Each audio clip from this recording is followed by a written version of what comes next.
Hi all. അപ്പോൾ ഇന്ന് നമ്മൾ എടുക്കുന്ന class over ruling and prospective over ruling എന്ന് പറയുന്നതാണ്. അപ്പോൾ ജൂറിസ്പ്രുഡൻസിന്റെ ഇതുവരെയുള്ള ക്ലാസ് ഒക്കെ നിങ്ങൾ കണ്ടിട്ടുണ്ട്, ഫോളോ ചെയ്യുന്നുണ്ടെന്ന് വിശ്വസിക്കുന്നു. അപ്പോൾ ബാക്കിത്തെ ക്ലാസ് നമ്മൾ നോക്കുന്നത് over ruling and prospective over ruling എന്ന് പറയുന്ന ഒരു ടോപ്പിക്കാണ്.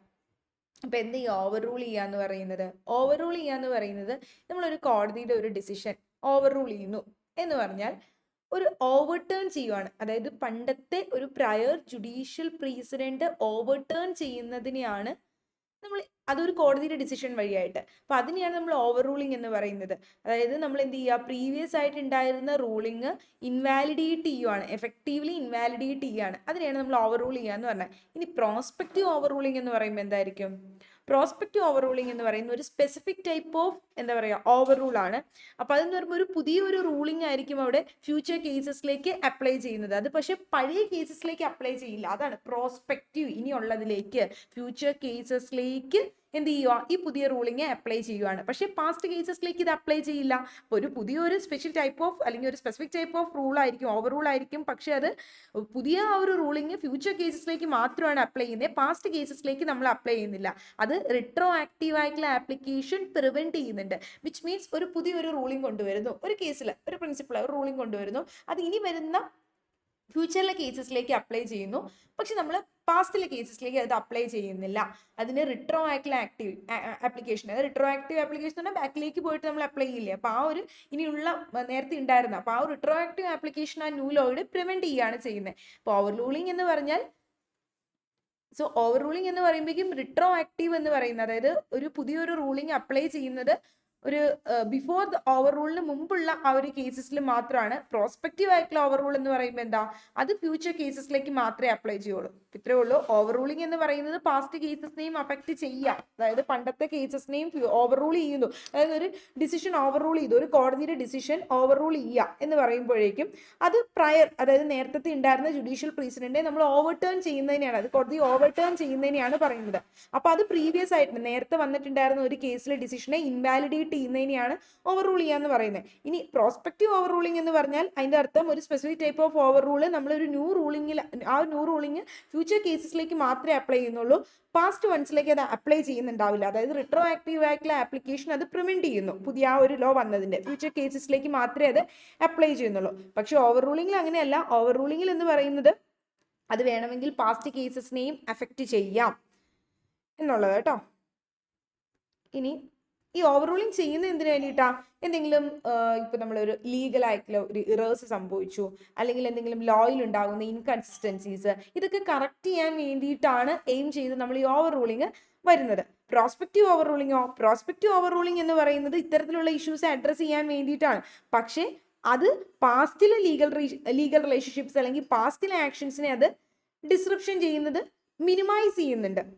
ഇപ്പോൾ കുറച്ചും കൂടി എക്സാമ്പിൾ ആയിട്ട് പറയുകയാണെങ്കിൽ, സപ്പോസ് ഇപ്പം നിങ്ങൾ വിചാരിക്കുക ഒരു കോടതി പ്രീവിയസ്ലി റൂൾ ചെയ്തിട്ടുണ്ട് ഒരു specific type of contract enforceable ആണെന്ന്. അതാണ് ആ കോടതിയുടെ പ്രീസിഡന്റ് എന്ന് വിചാരിക്കുക. അതായത് ഒരു കോടതി പ്രീവിയസ്ലി ഒരു കേസിൽ വന്ന ഒരു ഡിസിഷൻ ആയിരുന്നു, അതായത് റൂൾ ചെയ്ത് വന്ന ഒരു ഡിസിഷൻ ആയിരുന്നു, ഇങ്ങനെയാണ് റൂൾ ചെയ്തത്, ഒരു സ്പെസിഫിക് ടൈപ്പ് ഓഫ് കോൺട്രാക്ട് ഏതെങ്കിലും ആയിക്കോട്ടെ, ഒരു specific type of contract enforceable ആണെന്നുള്ളത്.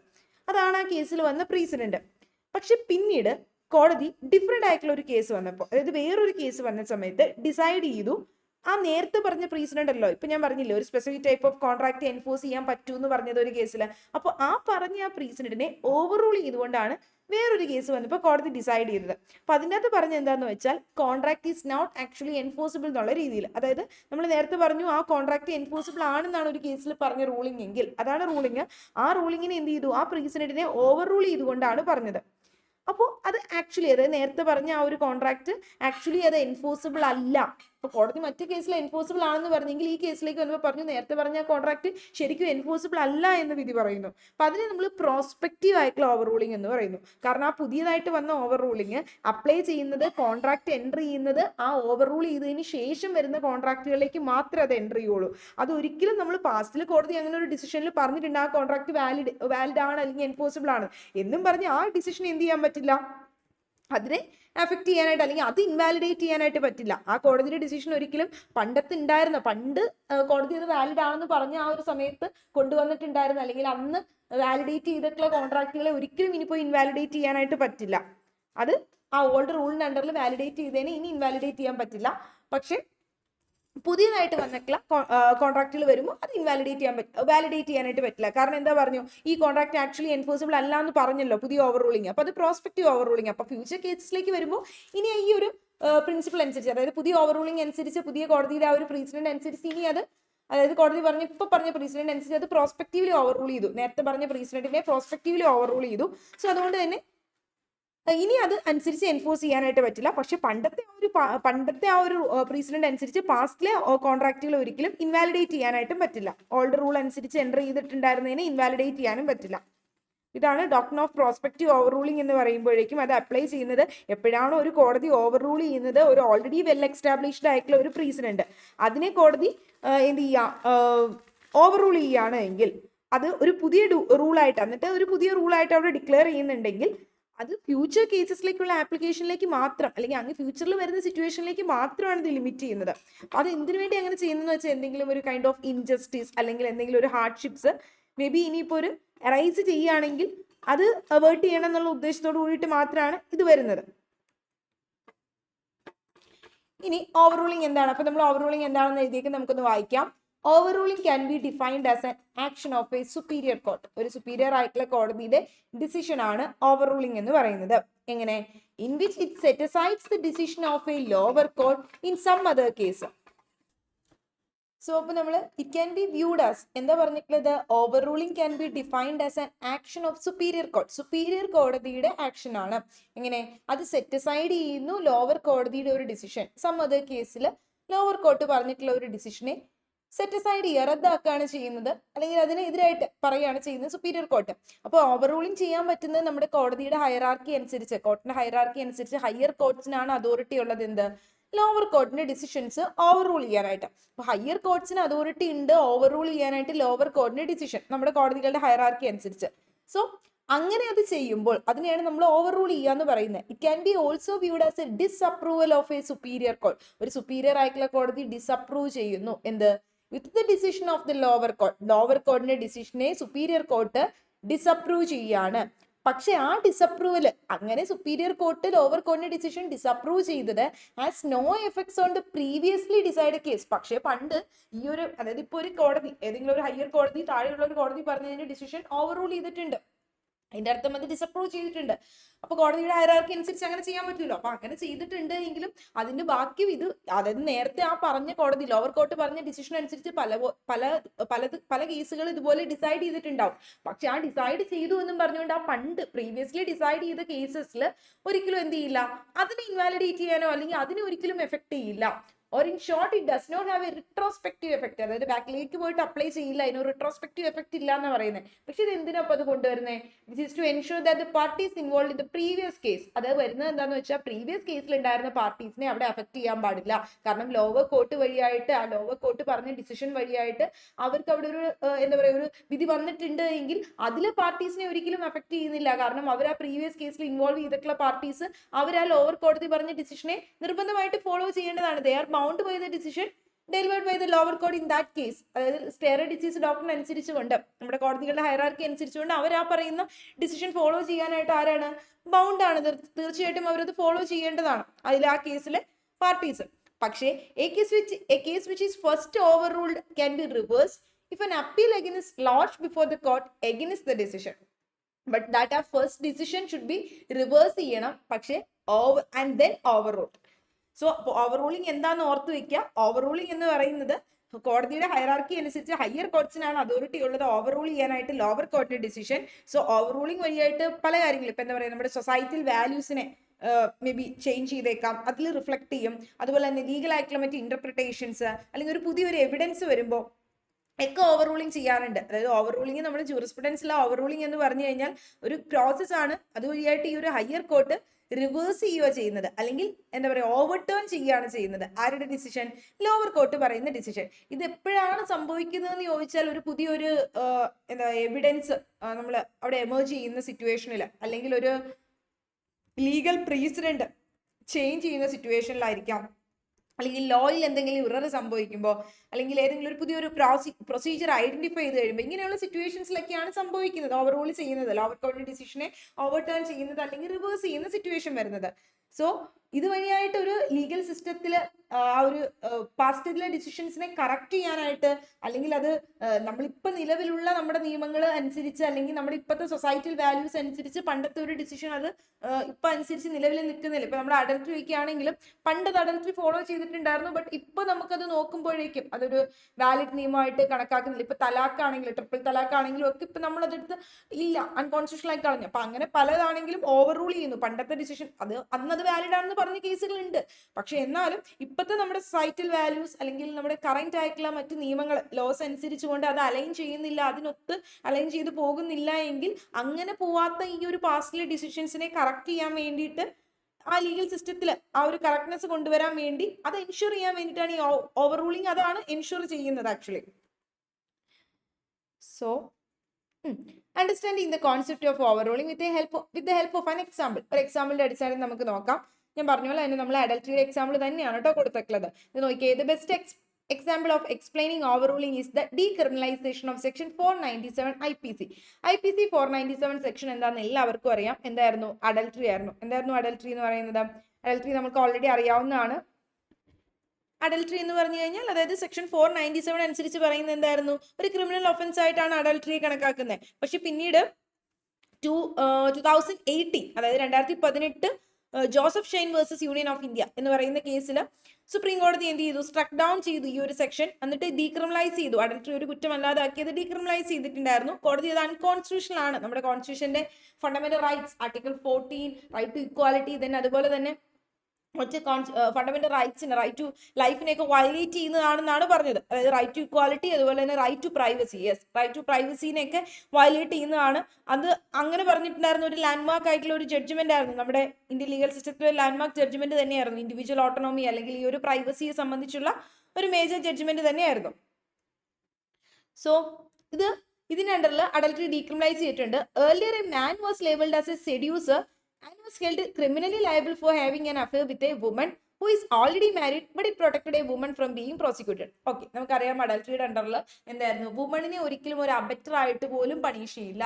IPCയുടെ വേറെ ആക്ട് ഉണ്ടെങ്കിൽ നമുക്ക് അത് എടുത്ത് നോക്കുമ്പോൾ കാണാൻ പറ്റും. സെക്ഷൻ 497 എക്സ്പ്ലനേഷൻ ആയിട്ട് തന്നെ അതിൽ കൊടുത്തിട്ടുണ്ട്. എന്തായിട്ടാ പറയുന്നത്? വുമണിനെ ഒരു അബറ്റർ ആയിട്ട് പണിഷ് ചെയ്യുന്നില്ല. പക്ഷേ ഒരു മാരീഡ് വുമണുമായിട്ട് അഫെയറിൽ ഏർപ്പെട്ടാൽ അല്ലെങ്കിൽ ഒരു സെക്ഷൽ റിലേഷൻഷിപ്പിൽ ഏർപ്പെട്ടാൽ അവിടെ എന്ത് സംഭവിക്കും?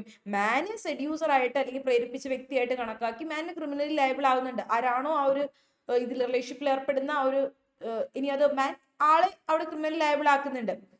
ഹസ്ബൻഡ് അല്ലാതെ ഇനി അത് മാൻ വരുന്നത്. പക്ഷേ വുമണിനെ ഒരിക്കലും, മേ ബി ആ സ്ത്രീയാണ് അവിടെ സെഡ്യൂസ് ചെയ്തെങ്കിൽ പോലും അവരെ അവിടെ പ്രൊട്ടക്ട് ചെയ്യുന്നുണ്ട് നമ്മുടെ നിയമത്തിന്റെ അണ്ടറിൽ. കാരണം അവർ ഒരിക്കലും അവിടെ പണിഷ് ചെയ്യുന്നില്ല, അബറ്റർ ആയിട്ട് പോലും അവിടെ പണിഷ് ചെയ്യുന്നില്ല. സോ വുമണിനെ പ്രോസിക്യൂട്ട് ചെയ്യുന്നില്ല. പക്ഷെ ഈ ഒരു നിയമം പിന്നീട് ഡീക്രിമിനലൈസ് ചെയ്തു. അതായത് ഒരു പണിഷബിൾ ഒഫൻസ് അല്ല എന്ന് പറഞ്ഞ് ഡീക്രിമിനലൈസ് ചെയ്തിട്ടുണ്ടായിരുന്നു. സോ എന്തിന്റെ ഭാഗമായിട്ടാണ്? നമ്മുടെ സൊസൈറ്റൽ വാല്യൂസ് ചേഞ്ച് ചെയ്യുന്ന അനുസരിച്ച് അല്ലെങ്കിൽ ലീഗൽ ഇന്റർപ്രിട്ടേഷൻസ് അനുസരിച്ചൊക്കെ ഈ ഒരു ഓവർ റൂളിംഗ് സംഭവിക്കാറുണ്ട്. ഓവർ റൂളിംഗ് ഇതിനേക്ക് റിഫ്ലക്ട് ചെയ്ത് വരുന്നതാണ്. അതായത് പണ്ടത്തെ ഏതെങ്കിലും ഒരു സൊസൈറ്റൽ വാല്യൂസ് അനുസരിച്ച് നിലവിലുള്ളതായിരിക്കും, അല്ലെങ്കിൽ ഇപ്പോഴത്തെ നമ്മുടെ കറന്റ് ലോസ് സൊസൈറ്റൽ വാല്യൂസ് അനുസരിച്ച് ഈ ഒരു പാസ്റ്റ് ഡിസിഷൻ വാലിഡ് അല്ല. അതായത് പണ്ട് പറഞ്ഞിട്ടുള്ള പല കേസസിലും അഡൽട്ടറിക്ക് അനുസരിച്ച് പണിഷ് ചെയ്തിട്ടുണ്ട്. പക്ഷെ എന്ന് പറഞ്ഞുകൊണ്ട് അന്ന് പണിഷ് ചെയ്തവരെയൊക്കെ വെറുതെ വിടാൻ പറ്റുമോ പിടിച്ച്? ഇപ്പൊ അല്ലെങ്കിൽ ഇപ്പൊ അവർക്ക് ഇപ്പൊ എന്തെങ്കിലും നഷ്ടപരിഹാരം കൊടുക്കാൻ പറ്റുമോ? ഒന്നും പറ്റില്ല. അതാണ് പാസ്റ്റിലെ ഡിസിഷൻസിലേക്ക് നമുക്ക് അപ്ലൈ ചെയ്യാനായിട്ട് പറ്റില്ല. ഇത് പ്രോസ്പെക്റ്റീവ്ലി ആണ്, ഇനി ഫ്യൂച്ചർ കേസസിലേക്കാണ് ഇത് അപ്ലൈ ചെയ്യുന്നത്. അതാണ് നമ്മൾ പ്രോസ്പെക്റ്റീവ്ലി ഓവർ റൂൾ ചെയ്യാന്നുകൊണ്ട് ഉദ്ദേശിക്കുന്നത്. അടുത്തൊരു കേസ് നോക്കിയേ, Sowmithri Vishnu versus union of India. ഈ കേസിൽ a 3 judge bench comprised of the then Chief Justice of India Y.V. Chandrachud and Justice R.S. Pathak and A.N. Sen upheld the. Okay, ഈ judges ഈ ഒരു കേസിൽ 3 judge bench ഉണ്ടായിരുന്ന ഈ ഒരു ഡിസിഷൻ ഈ കേസിൽ പറഞ്ഞ ഇതായിരുന്നു, അപ്ഹെൽഡ് ചെയ്തു. എന്താണ് ശരിവെച്ചത്? Constitutional validity of section 497 IPC section 497 constitutionally valid ആണ് എന്ന് പറഞ്ഞിട്ടുണ്ടായിരുന്ന ഒരു കേസാണ് ഈ Sowmithri Vishnu versus union of ഇന്ത്യയുടെ case. And rejected the petition in which it was claimed that both the man and woman should be held equally liable for the act of adultery. അഡൽട്ടറിക്ക് രണ്ടുപേരും equally liable ആകണം എന്ന് പറഞ്ഞ കേസായിരുന്നു ഈ ഒരു 3 judge ബെഞ്ചിന്റെ ഈ ഒരു ഡിസിഷൻ. ഇതില് chief justice of India Y.V. Chandrachud had an opinion that thought it is common to accept that the man has a seducer. Man ഒരു കോമൺ അക്സെപ്റ്റ്, അതായത് സെഡ്യൂസർ ആയിട്ട് നമ്മൾ അവിടെ പണിഷ് ചെയ്യുന്നുണ്ടെങ്കിലും and must be held liable for the offense of adultery and not a woman But to consider the section 497 IPC as invalid is totally up to the legislature and not up to the discretion of the Supreme Court. ഇതെന്താണ് already legislature, അതായത് വേണമെങ്കിൽ ഇത് amend ചെയ്യണമെങ്കിൽ amend ചെയ്യാം, IPC amend ചെയ്യാം. ഇത് പക്ഷേ അല്ലാതെ സുപ്രീം കോടതി അല്ല, സുപ്രീം കോർട്ടിന്റെ ഡിസ്ക്രിപ്ഷൻ അല്ല വരുന്നത്. ഇത് ഡിപ്പെൻഡ് ചെയ്യുന്നത് ലെജിസ്ലേച്ചറിനെ ഡിപ്പെൻഡ് ചെയ്തിട്ടാണ് ഇരിക്കുന്നത് ഇൻവാലിഡേറ്റ് ചെയ്യുന്നു എന്നുള്ള കാര്യം. And it further കേട്ടോ. So he further stated that if they struck down the provision, then the adultery would be committed even more than that time. അതായത് പണ്ടുണ്ടായിരുന്നതിനേക്കാൾ കൂടുതൽ അഡൽട്ടറി അവിടെ ഉണ്ടാകും. സോ അഡൽട്ടറി സ്ട്രക്ക് ഡൗൺ ചെയ്യാനായിട്ട് പറ്റില്ല എന്ന് പറഞ്ഞിട്ടുണ്ടായിരുന്ന ഒരു കേസാണ് ഈ സമൃദ്ധി Vishnu versus union of India. ഇതിൽ പറഞ്ഞത് അഡൽട്ടറി ഇൻ കേസ് അത് അമെൻഡ് ചെയ്യണമെങ്കിൽ അല്ലെങ്കിൽ അതിൽ വുമണിനെയും രണ്ടുപേരെയും പണിഷ് ചെയ്യണം എന്നുള്ള ഒരു പെർസ്പെക്റ്റീവിലാണ് പറഞ്ഞത്. ഒരിക്കലും ഇതൊരു ക്രിമിനലി ഒഫൻസ് അല്ലാന്ന് കണക്കാക്കാനായിട്ട് പറ്റില്ല. അങ്ങനെ ചെയ്തു കഴിഞ്ഞാൽ അതിൽ കൂടുതലുള്ള രീതിയിലായിരിക്കും അഡൽട്ടറി അവിടെ പ്രാക്ടീസ് ചെയ്യുന്നത്. സോ അത് ലെജിസ്ലേച്ചറിന്റെ ഡിസ്ക്രിപ്ഷനാണ്, വിവേചനാധികാരമാണ്. അതല്ലാതെ അത് ജുഡീഷ്യറി സുപ്രീം കോർട്ട് അല്ല കൺസിഡർ ചെയ്യേണ്ടതെന്ന് പറഞ്ഞ കേസാണ്. അപ്പൊ ഇതിൽ അപ്ഹെൽഡ് ചെയ്യുകയാണ് ചെയ്തത്. അത് കോൺസ്റ്റിറ്റ്യൂഷണലി വാലിഡ് ആണ് എന്ന് പറഞ്ഞൊരു കേസായിരുന്നു. But after 33 years of this judgment, അതായത് നമ്മൾ ഓർത്താൽ മതി ഈ സമൃദ്ധിയുടെ കേസ് വന്നതിന് ശേഷം ഒരു 33 വർഷങ്ങൾക്ക് ശേഷമാണ് എന്ത് ചെയ്തത്, നമ്മൾ ഈ മുകളിൽ പറഞ്ഞ പോലെ 497 IPC ഡീക്രിമിനലൈസ് ചെയ്ത് അതൊരു ഒഫൻസ് അല്ല എന്ന് പറഞ്ഞ് ആക്കിയത്, IPC സ്ട്രക്ക് ഡൗൺ ചെയ്ത് കോൺസ്റ്റിറ്റ്യൂഷണൽ പ്രിൻസിപ്പിൾസിനെ, നമ്മുടെ ഫണ്ടമെന്റൽ റൈറ്റ്സിനെ വയലേറ്റ് ചെയ്യുന്നുണ്ടെന്നൊക്കെ പറഞ്ഞത് പിന്നീടാണ്. അപ്പൊ അത് ഏത് കേസിലാണ്? അതാണ് പറഞ്ഞത് Joseph Shine versus state of Kerala union of ഇന്ത്യയുടെ case. Joseph Shine versus union of India നമ്മുടെ 2018 വരുന്ന കേസ്. അത് ആഫ്റ്റർ 33 years ഈ ഒരു ജഡ്ജ്മെന്റിന് ശേഷമാണ് ഒരു പെറ്റീഷൻ ഫയൽ ചെയ്യുന്ന സുപ്രീം കോടതിയുടെ മുമ്പാകെ ഒരു പെറ്റീഷണർ എന്തിനെ ക്വസ്റ്റ്യൻ ചെയ്തുകൊണ്ട് constitutional validity, section 497 constitutional validity, fundamental റൈറ്റ്സിനെ വയലേറ്റ് ചെയ്യുന്നുണ്ടെന്ന് പറഞ്ഞ് കൊടുത്തത്. It is to be said that invalid ആണെന്നും പറഞ്ഞാണ് കൊടുത്തത്. Because it only punished a man for being a seducer or an offender and a woman gets a protection. വുമണിന് ഇതിന്റെ അണ്ടറിൽ ഒരു പ്രൊട്ടക്ഷൻ കിട്ടുന്നുണ്ട്, മാനിന് മാത്രം പണിഷ് ചെയ്യുന്നു, ഒരു ക്രിമിനലി ലയബിൾ ആക്കുന്നു.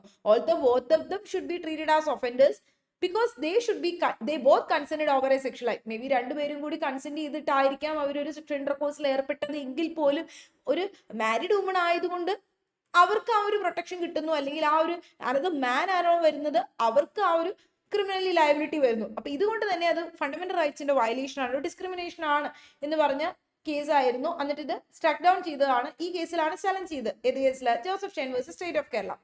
Then constitutional bench was set up. ഇതിൽ പറഞ്ഞ ഡിസിഷൻ എന്താണെന്ന് നോക്കുന്നത്. Was set up comprised of 5 judges ബെഞ്ചായിരുന്നു ഈ കേസിലെ ഡിസിഷൻ പറഞ്ഞത് സുപ്രീം കോർട്ടിൽ. അപ്പീൽ പോയപ്പോൾ ഈ കേസിൽ ഏതാ വന്നത്? Former chief justice of India Deepak Mishra, അതുപോലെ തന്നെ ജസ്റ്റിസ് RF നരിമാൻ. ഞാൻ ഇത് പറയുന്നു എന്നേ ഇത് ആരൊക്കെയായിരുന്നു ജഡ്ജസ്, ഇവരുടെ പേരൊന്നും നിങ്ങൾ അങ്ങനെ കാണപ്പടം പഠിക്കണമെന്നൊന്നും ഇല്ല.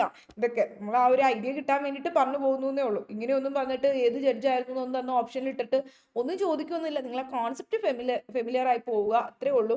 അതും ഈ പറയുന്ന പ്രോസ്പെക്റ്റീവ് ഓവർ റൂളിൽ നിന്ന് ഒരു 10 ക്വസ്റ്റ്യൻ ചോദിക്കുക, അങ്ങനെ ആ ഒരു രീതി അങ്ങനെ നമുക്ക് വരുന്നില്ല. കോൺസെപ്റ്റ് മനസ്സിലാക്കിയിരിക്കുക, എങ്ങാനും ഒരു ക്വസ്റ്റ്യൻ വന്നാൽ എഴുതുന്ന രീതിയിൽ എന്താണെന്ന് മനസ്സിലാക്കി വെക്കാം.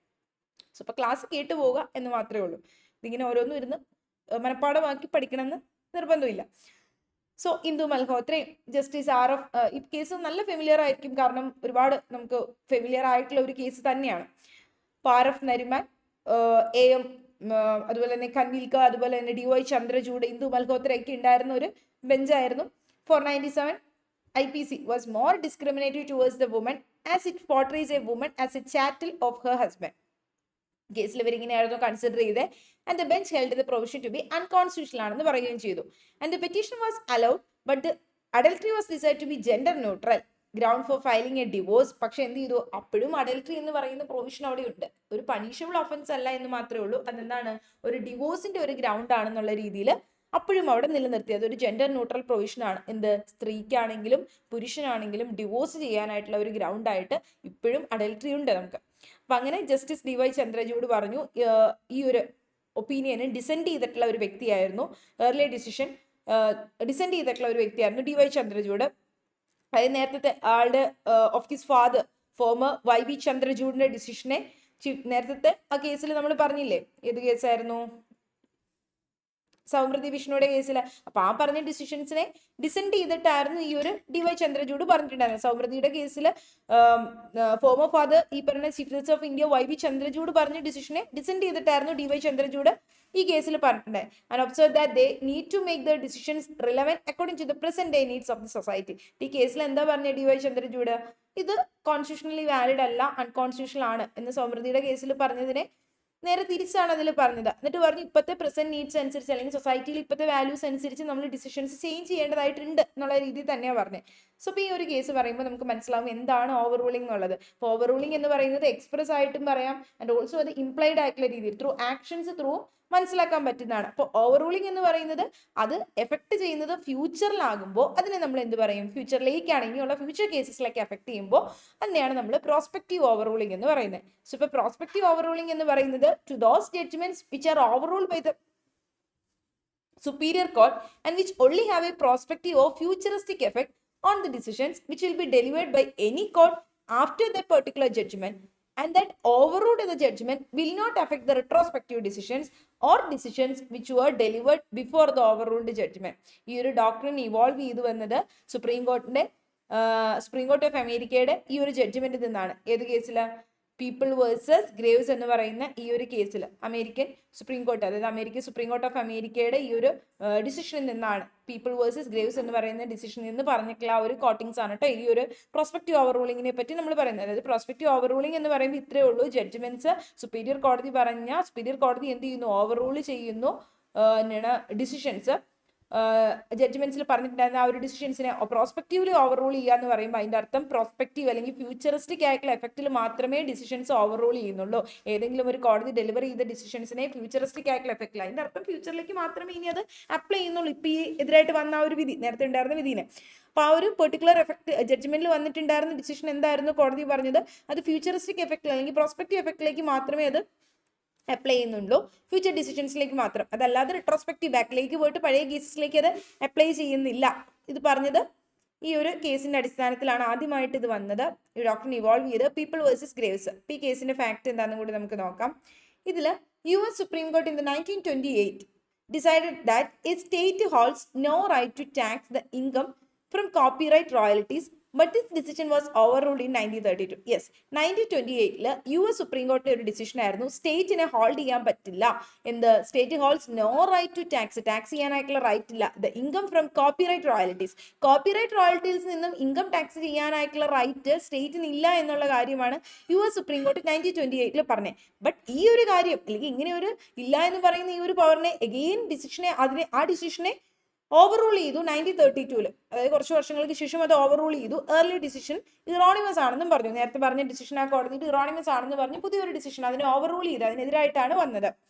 ബിഫോർ ദ ഓവർ റൂളിംഗ്, അപ്പൊ ഈ ഒരു ഓവർ റൂളിംഗ് ചെയ്യുന്നതിന് മുമ്പ്, അതായത് 1932 ഈ ഒരു ഡിസിഷനെ ഓവർ ചെയ്യുന്നതിന് മുമ്പ് എൽമർ റൈസ് എന്ന് പറയുന്ന ഒരു വ്യക്തി, ഒരു ഡ്രാമാറ്റിസ്റ്റ് ആണ് ന്യൂയോർക്കിലെ. ഇദ്ദേഹം ലാർജ് എമൗണ്ട്സ് ഓഫ് റോയൽറ്റീസ് അദ്ദേഹത്തിന്റെ പ്ലേസിൽ നിന്നും, ഈ ഡ്രാമയിൽ നിന്നും അദ്ദേഹത്തിന് കിട്ടിയിട്ടുണ്ടായിരുന്നു. And he paid no income tax. അപ്പൊ അതായത് ഡ്രാമയിൽ നിന്നും അയാൾക്ക് കിട്ടിയിട്ടുണ്ടായിരുന്ന റോയൽറ്റീസിന് പേയ്മെന്റ് കൊടുക്കണ്ട എന്നാണല്ലോ പറഞ്ഞത്. സ്റ്റേറ്റിന് റൈറ്റ് ഇല്ല അത് ഇമ്പോസ് ചെയ്യാനായിട്ട്, സോ കൊടുക്കണ്ട എന്നാണ് 1928 ഡിസിഷനിൽ പറഞ്ഞത്. പക്ഷെ അത് കൊടുക്കണം എന്നാക്കി 1932 ഓവർ ചെയ്ത് പറഞ്ഞു. ഡിസിഷൻ ഇറോണിമസ് ആണെന്നും പറഞ്ഞു. പക്ഷെ ഇതിനു മുമ്പ് ആ ഒരു ഓവർ ചെയ്യുന്നതിന് മുമ്പേ ഈ എൽമർ റൈസ് എന്ന് പറയുന്ന വ്യക്തിക്ക് അദ്ദേഹത്തിന് എന്ത് ചെയ്തിട്ടുണ്ടായിരുന്നു, കുറെ റോയൽറ്റീസ് എമൗണ്ട് കിട്ടിയിട്ടുണ്ടായിരുന്നു, റിസീവ് ചെയ്തിട്ടുണ്ടായിരുന്നു. ന്യൂയോർക്കിലെ ഡ്രാമാറ്റിസ്റ്റ് ആയതുകൊണ്ട് തന്നെ സോ അദ്ദേഹം അതിനൊന്നും ഇൻകം ടാക്സ് ഒന്നും പേ ചെയ്തിട്ടുണ്ടായിരുന്നില്ല. കിട്ടിയ റോയൽറ്റീസിനൊന്നും ന്യൂയോർക്ക് ഗവൺമെന്റിന് ഒന്നും പേ ചെയ്തിട്ടുണ്ടായിരുന്നില്ല. പക്ഷെ 1928 ഡിസിഷനെ അഗെയിൻ 1932 വന്നപ്പോഴേക്കും ഓവർ ചെയ്തു. അപ്പൊ അങ്ങനെ വന്നപ്പോഴേക്കും ന്യൂയോർക്ക് അതോറിറ്റീസ് എന്ത് ചെയ്തു, ഈ റൈസിന്റെ അടുത്ത് പോയി, അതായത് എൽമർ റൈസിന്റെ അടുത്തിട്ട് പോയിട്ട് ആവശ്യപ്പെടുകയാണ് ചെയ്തത്. പണ്ടത്തെ 3 വർഷത്തെ ഇൻകം ടാക്സ് അടച്ചിട്ടില്ലല്ലോ റോയൽറ്റീസിനുള്ളത്, അപ്പൊ കിട്ടിയെന്നുള്ളത് അടയ്ക്കാനായിട്ട് പറയുന്നു. അപ്പൊ ഈ ന്യൂയോർക്ക് കോർട്ട് ഓൾസോ ഇത് ഹെൽഡ് ചെയ്തു. ഈ ഒരു കേസിൽ ലയബിൾ ആണ്, 3 വർഷത്തെ ടാക്സ് അടയ്ക്കാഞ്ഞത് കൊണ്ട് തന്നെ ഇയാളോട് ഇൻട്രസ്റ്റോട് കൂടി അത് അടയ്ക്കാനായിട്ട് കൂടി പറഞ്ഞു. അപ്പൊ ഈ ഒരു ന്യൂയോർക്ക് കോർട്ടിന്റെ ഡിസിഷൻ എന്ന് പറയുന്നത് ഒരു പണ്ടത്തെ ഒരു ബ്ലാക്ക്സ്റ്റോണിയൻ ട്രഡീഷണൽ വ്യൂവിനെ ബേസ് ചെയ്തിട്ടാണ്. അതായത് പ്രസിഡന്റുകൾ ഒരിക്കലും ലോസ് അല്ല ക്രിയേറ്റ് ചെയ്യുന്നത്, but that only interpret which cause the hardship to the parties affected who were relied on the previous decision. അതായത് പ്രീവിയസ് ഡിസിഷനിൽ റിലേ ചെയ്തിട്ടുള്ള പാർട്ടീസിനെ അത് അഫക്ട് ചെയ്യുന്നുണ്ട് എന്നുള്ള രീതിയിലാണ് പറയുന്നത്. പക്ഷെ ഈ ഒരു concept, but this concept the theory followed at that time was that when the president is over rule. അതായത് അന്ന് ഈ ഒരു ബ്ലാക്ക്സ്റ്റോണിയൻ തിയറിയുടെ അണ്ടറിൽ പറഞ്ഞുകൊണ്ടിരുന്നത് എപ്പോഴാണോ ഒരു പ്രസിഡന്റിനെ, അതായത് കോടതിയുടെ ഡിസിഷനെ ഓവർ ചെയ്യുന്നത്, അങ്ങനെ ഓവർ ചെയ്യുന്ന സമയത്ത് that must be viewed as an interpretation. അത് ഒരു ഓവർ ചെയ്യുന്നതിലൂടെ, അതായത് ഒരു നിയമം ഒരു ഡിസിഷൻ കോടതിയുടെ ഒരു ഡിസിഷൻ അല്ലെങ്കിൽ ആ ഒരു പ്രസിഡന്റ് ഓവർ റൂൾ ചെയ്യുന്നതിലൂടെ എന്താ ഉദ്ദേശിക്കുന്നതെന്നാ പറയുന്നത്? ഓവർ റൂൾ ചെയ്യുന്നതിലൂടെ ഒരു പുതിയൊരു ലോ തന്നെയാണ് ഇന്റർപ്രറ്റ് ചെയ്യുന്നത് കോടതി. സോ ആ ഒരു ഡിസിഷനെ റിജക്ട് ചെയ്യുകയാണ് എങ്കിൽ ആ റിജക്റ്റഡ് ഡിസിഷനെ നമ്മൾ എന്തായിട്ട് കണക്കാക്കണം? അസാധുവായിട്ട് നള്ളിറ്റി ആയിട്ട് തന്നെ ട്രീറ്റ് ചെയ്യണം എന്നാണ് പറയുന്നത്. സോ ഓവർ റൂളിംഗ് ഡിസിഷൻസിന് എന്ത് എഫക്റ്റ് കൂടി ഉണ്ടെന്നായിരുന്നു അന്ന് കണക്കാക്കിയിരുന്നത്? പ്രോസ്പെക്റ്റീവ് ആയിട്ടുള്ള ഒരു എഫക്റ്റ് ഉണ്ട്, അതായത് ബാക്കിലേക്ക് കൂടി പോയിട്ട് അപ്ലൈ ചെയ്യും എന്നുള്ള രീതിയിലാണ് പറഞ്ഞിരുന്നത്. So US supreme court avoid ചെയ്തു ഇത്തരത്തിലുള്ള ഹാർഡ്ഷിപ്പുകൾ ഇൻട്രൊഡ്യൂസ് ചെയ്യുന്ന പ്രോസ്പെക്റ്റീവ് ഓവർ റൂളിംഗ് വഴിയായിട്ട്, അതായത് പുതിയൊരു ഡോക്ടറിനെ ഇൻട്രൊഡ്യൂസ് ചെയ്ത വഴിയായിട്ട് പ്രോസ്പെക്റ്റീവ് ഓവർ റൂളിംഗ് എന്ന് പറയുന്ന ഒരു പുതിയ ഡോക്ടറിനെ ഇൻട്രൊഡ്യൂസ് ചെയ്തുകൊണ്ട് ഈ ബ്ലാക്ക്സ്റ്റോണിയൻ തിയറിയുടെ അണ്ടറിലൊക്കെ പണ്ട് ഫോളോ ചെയ്തുകൊണ്ടിരുന്ന ആ ഒരു ഹാർഡ്ഷിപ്പ് ഉണ്ടല്ലോ, ആ ഒരു സംഭവം, അല്ലെങ്കിൽ പണ്ട് അവർ വിശ്വസിച്ചിരുന്നത് അല്ലെങ്കിൽ അവർ വ്യൂ ചെയ്തിരുന്നത് പ്രസിഡന്റ് ഓവർ റൂൾ ചെയ്യുകയാണ് എങ്കിൽ അതിന്റെ അർത്ഥം എന്താണ്? ഒരു പുതിയ ലോ ഇന്റർപ്രറ്റ് ചെയ്യുന്ന വഴിയാണ്. സോ അതുകൊണ്ട് അതിന് പ്രോസ്പെക്റ്റീവ് ആയിട്ടുള്ള എഫക്റ്റ് അല്ല, റിട്രോസ്പെക്റ്റീവ് ആയിട്ടുള്ള എഫക്റ്റ് ഉണ്ടെന്നാണ് പറഞ്ഞിരുന്നത്. സോ പക്ഷേ US സുപ്രീം കോടതി ഈ ഒരു കേസിൽ വന്നപ്പോഴേക്കും ഈ ഒരു പ്രോസ്പെക്റ്റീവ് ഓവർ റൂളിംഗ് എന്ന് പറയുന്ന ഒരു കാര്യം ഇൻട്രൊഡ്യൂസ് ചെയ്തു. എന്നിട്ട് പറഞ്ഞു ഓവർ റൂൾഡ് ഡിസിഷൻസിന് എന്ത് എഫക്റ്റ് ഇല്ല? പ്രോസ്പെക്റ്റീവ് ആയിട്ടുള്ള എഫക്റ്റ് ഇല്ല. ഇവിടെയും ഇല്ല കേട്ടോ, നമുക്കും ഇല്ല പ്രോസ്പെക്റ്റീവ് ആയിട്ടുള്ള എഫക്റ്റ്. സോ പ്രോസ്പെക്റ്റീവ് എഫക്റ്റ് അല്ല, റിട്രോസ്പെക്റ്റീവ് എഫക്റ്റ് ഇല്ല. റിട്രോസ്പെക്റ്റീവ് ആയിട്ടുള്ള എഫക്റ്റ് ഇല്ല. പ്രോസ്പെക്റ്റീവ് ആയിട്ടുള്ള അതായത് പ്രോസ്പെക്റ്റീവ് ഓവർ റൂളിംഗേ ഉള്ളൂ, അല്ലാണ്ട് റിട്രോസ്പെക്റ്റീവ് എഫക്റ്റ് ഏതിനില്ല? ഓവർ റൂളിംഗ് ഡിസിഷനില്ല. ഒരു ഡിസിഷൻ ഓവർ റൂൾ ചെയ്ത് കഴിഞ്ഞാൽ അതിന് ബാക്കിലേക്ക് പോയിട്ട് ഇനി പോയി അപ്ലൈ ചെയ്യാനായിട്ട് പറ്റില്ല, അല്ലെങ്കിൽ അന്ന് ശിക്ഷിച്ചവരെ വെറുതെ വിടാനൊന്നും നമുക്ക് പറ്റില്ല. അപ്പൊ ആ റിട്രോസ്പെക്റ്റീവ് ആയിട്ടുള്ള എഫക്റ്റ് ഇല്ല ഓവർ റൂളിങ്ങിന്, അതിന് പ്രോസ്പെക്റ്റീവ് എഫക്റ്റ് മാത്രമേ ഉള്ളൂ എന്നാണ് US സുപ്രീം കോർട്ട് പറഞ്ഞത്. ഇനി നമ്മുടെ ഇന്ത്യയിലെ കേസ് നോക്കാം.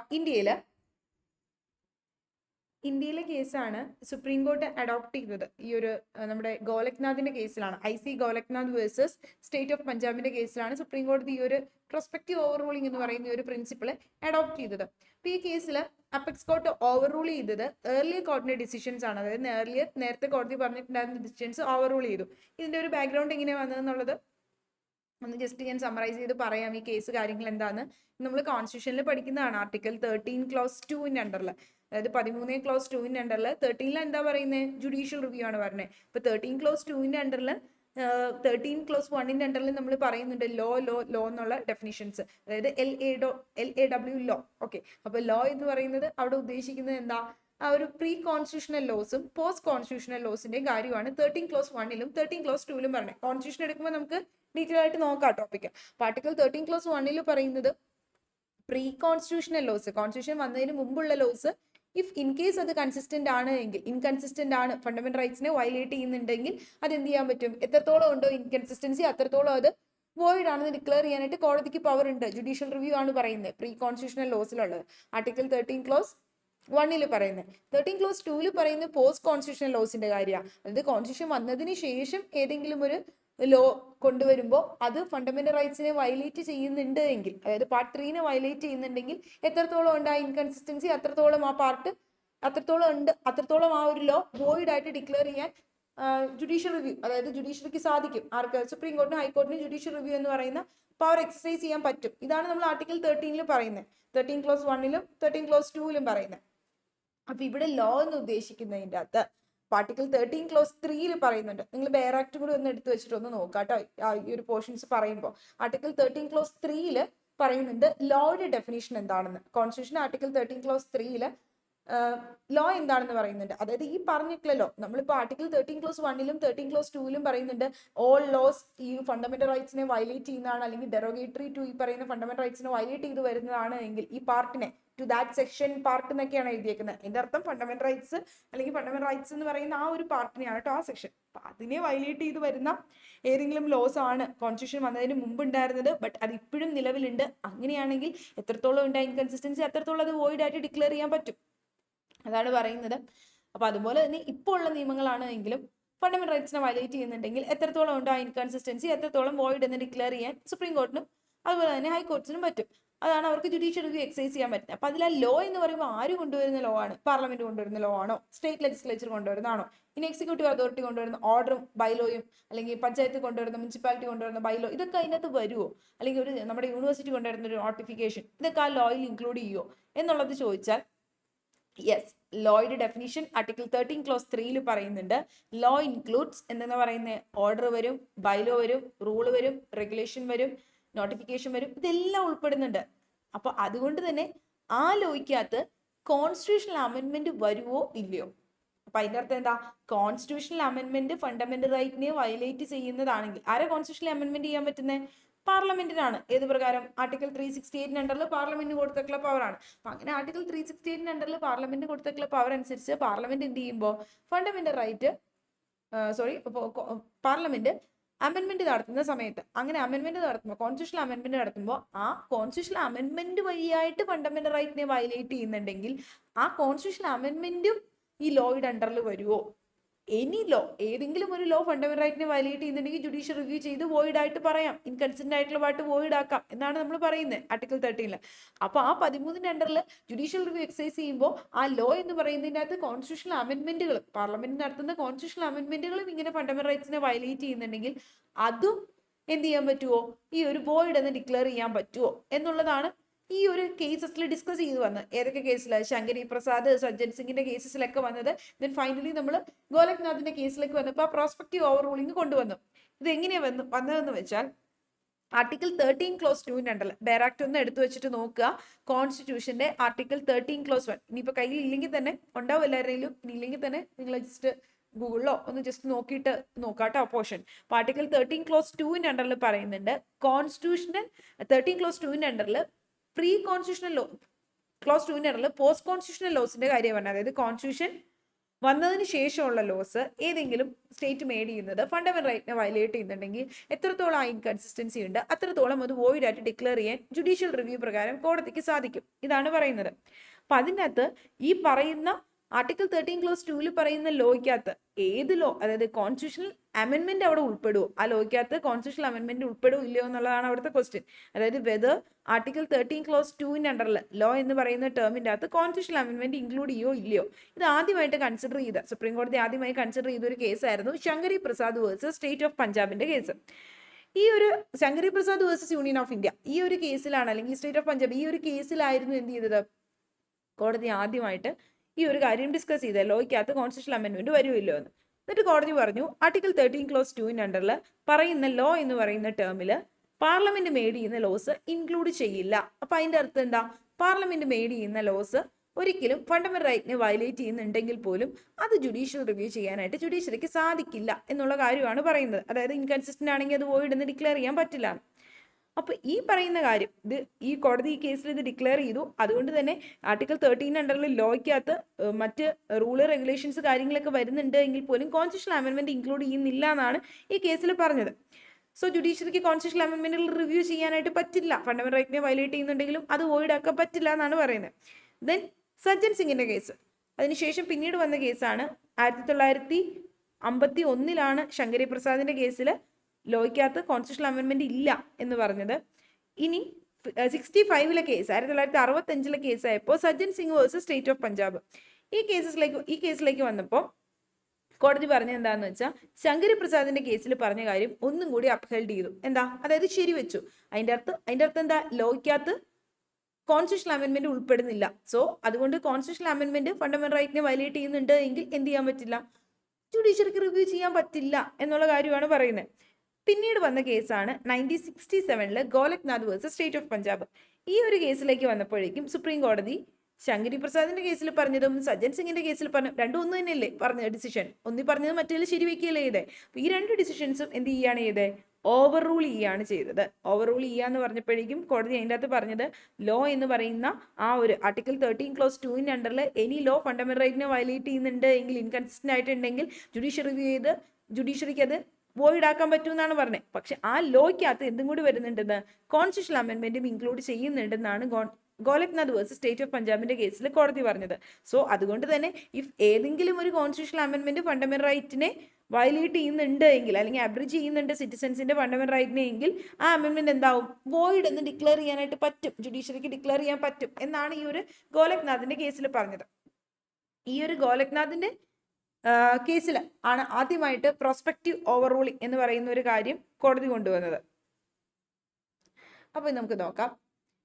അപ്പൊ നമ്മൾ ഈ കോൺസ്റ്റിറ്റ്യൂഷണൽ അമെന്റ്മെന്റ് ചെയ്യാൻ പറ്റൂല, റിവ്യൂ ചെയ്യാൻ പറ്റില്ല എന്നുള്ള കാര്യമാണ് നേരത്തെ മുമ്പത്തെ രണ്ട് കേസിലും പറഞ്ഞത്, ശങ്കരി പ്രസാദ് സജ്ജൻ സിംഗിലും. ഗോലക്നാഥിൽ വന്നപ്പോഴാണ് പറ്റും എന്നുള്ള രീതിയിലേക്ക് വന്നത്. ലോയ്ക്കകത്ത് കോൺസ്റ്റിറ്റ്യൂഷണൽ അമെന്റ്മെന്റ് ഉണ്ട്, സോ അതും ചെയ്യാൻ പറ്റും എന്നുള്ള രീതിയിലേക്ക് വന്നത്. അപ്പോൾ ഗോലക്നാഥിൽ വന്നത് എന്തായിരുന്നു മറ്റേ റൂളിങ്സിനെ അല്ലെങ്കിൽ മറ്റേ ഡിസിഷൻസിനെ, ഇതിനു മുമ്പ് വന്നിട്ടുണ്ടായിരുന്ന ഡിസിഷൻസിനെ പ്രോസ്പെക്റ്റീവ് ആയിട്ട് ഓവർ റൂൾ ചെയ്ത്, അതായത് ഇനി വരുന്ന ഫ്യൂച്ചറിലേക്കുള്ള കേസസിലേക്ക് എന്ത് ചെയ്യും, കോൺസ്റ്റിറ്റ്യൂഷണൽ അമെന്റ്മെന്റ് ഫണ്ടമെന്റൽ റൈറ്റ്സിനെ വയലേറ്റ് ചെയ്യുന്നുണ്ട് എങ്കിൽ ചെയ്യാം എന്നുള്ള രീതിയിലാണ് അവർ കൊണ്ടുവന്നത്. പ്രോസ്പെക്റ്റീവ് ആയിട്ടുള്ള ഓവർ റൂളിംഗ് ആയിരുന്നു. അതല്ലാതെ ബാക്കിൽ ഇപ്പോൾ ഈ പറഞ്ഞിട്ടുണ്ടായിരുന്ന നേരത്തെ ഉണ്ടായിരുന്ന കേസിൽ ശങ്കരി പ്രസാദിലും സജ്ജൻ സിംഗിലും ഫണ്ടമെന്റൽ റൈറ്റ് വയലേറ്റ് ചെയ്യുന്നുണ്ടെങ്കിൽ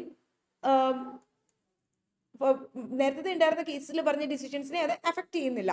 സോ അപ്പോൾ ഇതിൽ പറയുന്നത് എന്താ, in India the supreme court adopted this doctrine in the case of IC Golaknath versus state of Punjab. ഈ കേസിലാണ് അപ്പെക്സ് കോർട്ട് ഓവർ റൂൾ ചെയ്തത് ഏർലിയർ ഡിസിഷൻസ്, ശങ്കരി പ്രസാദിന്റെ കേസിലും സജ്ജൻ സിംഗിലും പറഞ്ഞ ഡിസിഷൻസിനെ.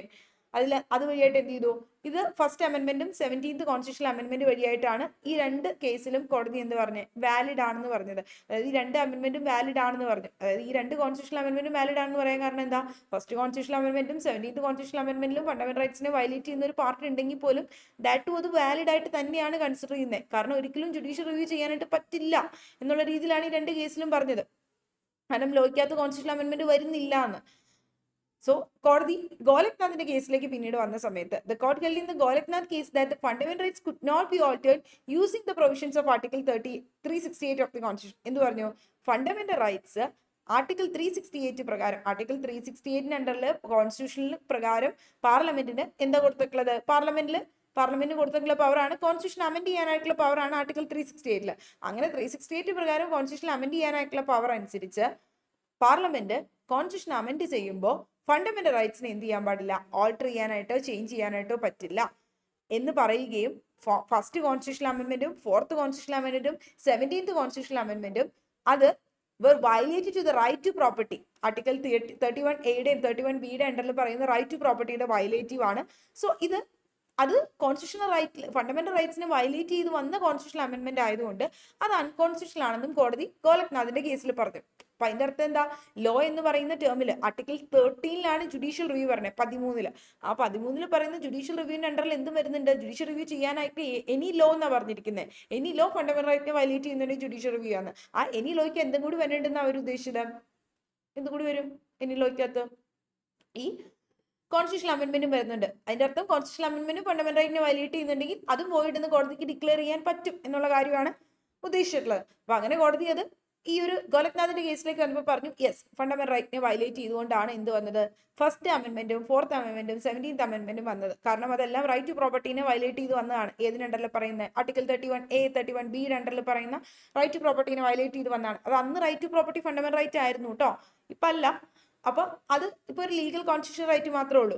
അപ്പൊ അങ്ങനെ അത് അൺകോൺസ്റ്റിറ്റ്യൂഷണൽ ആണെന്ന് കോടതി ഡിക്ലെയർ ചെയ്തിട്ടുണ്ടായിരുന്നു. ആ ഒരു പെർട്ടിക്കുലർ അമെന്റ്മെന്റ് അൺകോൺസ്റ്റിറ്റ്യൂഷണൽ ആണെന്ന് കോടതി ഡിക്ലെയർ ചെയ്താണ് IC ഗോലഖ്നാഥിന്റെ കേസിൽ വന്നപ്പോൾ. പക്ഷെ അത് ഒരിക്കലും റിട്രോസ്പെക്റ്റീവ് ആയിട്ടുള്ള ഓപ്പറേഷനിലല്ല ഈ ഒരു കേസിന്റെ ഡിസിഷൻ വന്നത്. കാരണം എന്താന്ന് വെച്ചാൽ ഈ ഒരു 3 അമെന്റ്മെന്റും ഗോലഖ്നാഥിന്റെ കേസ് വരെയും ആ 3 അമെന്റ്മെന്റും വാലിഡ് ആയിട്ട് തന്നെ കണക്കാക്കും. അതാണ് അതിന്റെ അർത്ഥം. റിട്രോസ്പെക്റ്റീവ് ആയിട്ടുള്ള ഓപ്പറേഷൻ അല്ല എന്ന് പറയുമ്പോൾ എന്താ, ബാക്കിലേക്ക് പോയിട്ട് അപ്ലൈ ചെയ്യില്ല. സോ ഗോലഖ്നാഥിന്റെ കേസ് കഴിഞ്ഞിട്ടാണ് ഇതിന്റെ ഇൻവാലിഡിറ്റി വരുന്നത്. അതിന് മുമ്പ് ഗോലഖ്നാഥിന്റെ കേസിന് മുമ്പ് എന്താണ്, ഈ 3 അമെന്റ്മെന്റും വാലിഡ് ആയിട്ട് ഈ 3 അമെന്റ്മെന്റും അപ്ലൈ ചെയ്ത് വേറെ എന്തെങ്കിലും കാര്യങ്ങളോടെ വന്നിട്ടുണ്ടെങ്കിലും അത് വാലിഡ് ആയിട്ട് തന്നെ ഇരിക്കും ആ ഗോലഖ്നാഥിന്റെ കേസ് വരുന്നത് വരെയും. അതിലല്ലേ പറഞ്ഞത് കോൺസ്റ്റിറ്റ്യൂഷണൽ അമെന്റ്മെന്റ്, ഈ പറയുന്ന അമെന്റ്മെന്റുകൾ അൺകോൺസ്റ്റിറ്റ്യൂഷണൽ ആണ്, ഫണ്ടമെന്റൽ റൈറ്റ്സിനെ വയലേറ്റ് ചെയ്തത് കൊണ്ട് എന്ന് ജുഡീഷ്യൽ റിവ്യൂ പവർ എക്സസൈസ് ചെയ്ത് കോടതി പറഞ്ഞത്. പക്ഷെ അതിന് മുമ്പ് പവർ ഇല്ലായിരുന്നു എന്നാണ് പറഞ്ഞത്, കോൺസ്റ്റിറ്റ്യൂഷണൽ അമെന്റ്മെന്റ് ചെയ്യാനുള്ള പവർ ഇല്ല എന്നുള്ളതാണ് പറഞ്ഞത്. സോ അപ്പൊ അതുവരെയും ടിൽ ഗോലഖ്നാഥിന്റെ കേസിലെ ഡിസിഷൻ വരെയും ഈ 3 അമെന്റ്മെന്റും വാലിഡ് ആയിട്ട് തന്നെയാണ് കോടതി ഡിക്ലെയർ ചെയ്തത്. ഇപ്പൊ സുപ്രീം കോടതി റെസ്ട്രിക്ട് ചെയ്യാണ് ചെയ്തത്, ഗോലഖ്നാഥിലെ ജഡ്ജ്മെന്റിന്റെ എഫക്റ്റിനെ റെസ്ട്രിക്ട് ചെയ്തു ഫ്യൂച്ചർ കേസസിലേക്ക് മാത്രമായിട്ട്. അതായത് ഈ വന്ന ഡിസിഷൻ ഫ്യൂച്ചർ കേസസിലേക്ക് മാത്രമേ അപ്ലൈ ചെയ്യുള്ളൂ എന്നുള്ളത് ഡോക്ട്രിൻ ഓഫ് പ്രോസ്പെക്റ്റീവ് ഓവർ റൂളിംഗിന്റെ അണ്ടറിൽ പറഞ്ഞു. ഇപ്പൊ doctrine of prospective over ruling ആദ്യമായിട്ട് കൊണ്ടുവന്നത് ഈ ഒരു കേസിലാണ്. So thus we can see that in India, judges applies existing laws to the previous decisions. ഇപ്പോൾ നിലനിൽക്കുന്ന ലോസ് നമ്മൾ പ്രീവിയസ് ആയിട്ടുള്ള ഡിസിഷൻസിൽ അപ്ലൈ ചെയ്യാറുണ്ട്. എന്നിട്ട് പുതിയ ലോസ് വരുമ്പോഴോ അത് ഫ്യൂച്ചർ ഡിസിഷൻസിലേക്ക് അപ്ലൈ ചെയ്യുള്ളൂ. കാരണം പുതിയൊരു ലോ വന്നു കഴിയുമ്പോൾ അത് ബാക്കിലേക്കുള്ള കേസസിലേക്ക് നമ്മൾ പോയിട്ട് അപ്ലൈ ചെയ്യാറില്ല. പ്രോസ്പെക്റ്റീവ് ഓവർ റൂളിംഗ് എന്ന് പറയുന്ന പ്രിൻസിപ്പളിന്റെ അടിസ്ഥാനത്തിലാണ് ഇത് ചെയ്യുന്നത്. സോ അപ്പോൾ doctrine of prospective over ruling എന്ന് പറയുന്നത് ഒരു ഗ്യാപ്പാണ്, acts as a gap between the legal theories and gives the doctrinal foundations to provide an extended view upon the judicial decision in order to determine how it should be applied to a different time dimension and with type of cases for which the holding of a particular case shall be an operative effect. അതായത് ഒരു particular കേസിന്റെ operative effect എത്രത്തോളമാണ്, future കേസിലേക്കാണോ അല്ലെങ്കിൽ previous ഡിസിഷനിലേക്കാണോ എന്നൊക്കെ തീരുമാനിക്കുന്നതാണ് നമ്മൾ ഈ ഒരു prospective ഓവർറൂളിംഗിന്റെ ഡോക്ട്രിന്റെ അണ്ടറിൽ.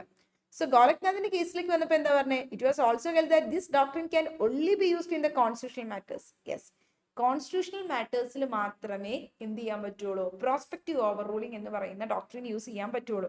അതല്ലാതെ ഒരു ലോ വന്നു കഴിഞ്ഞാൽ അത് എന്ത് ചെയ്യാൻ പറ്റും?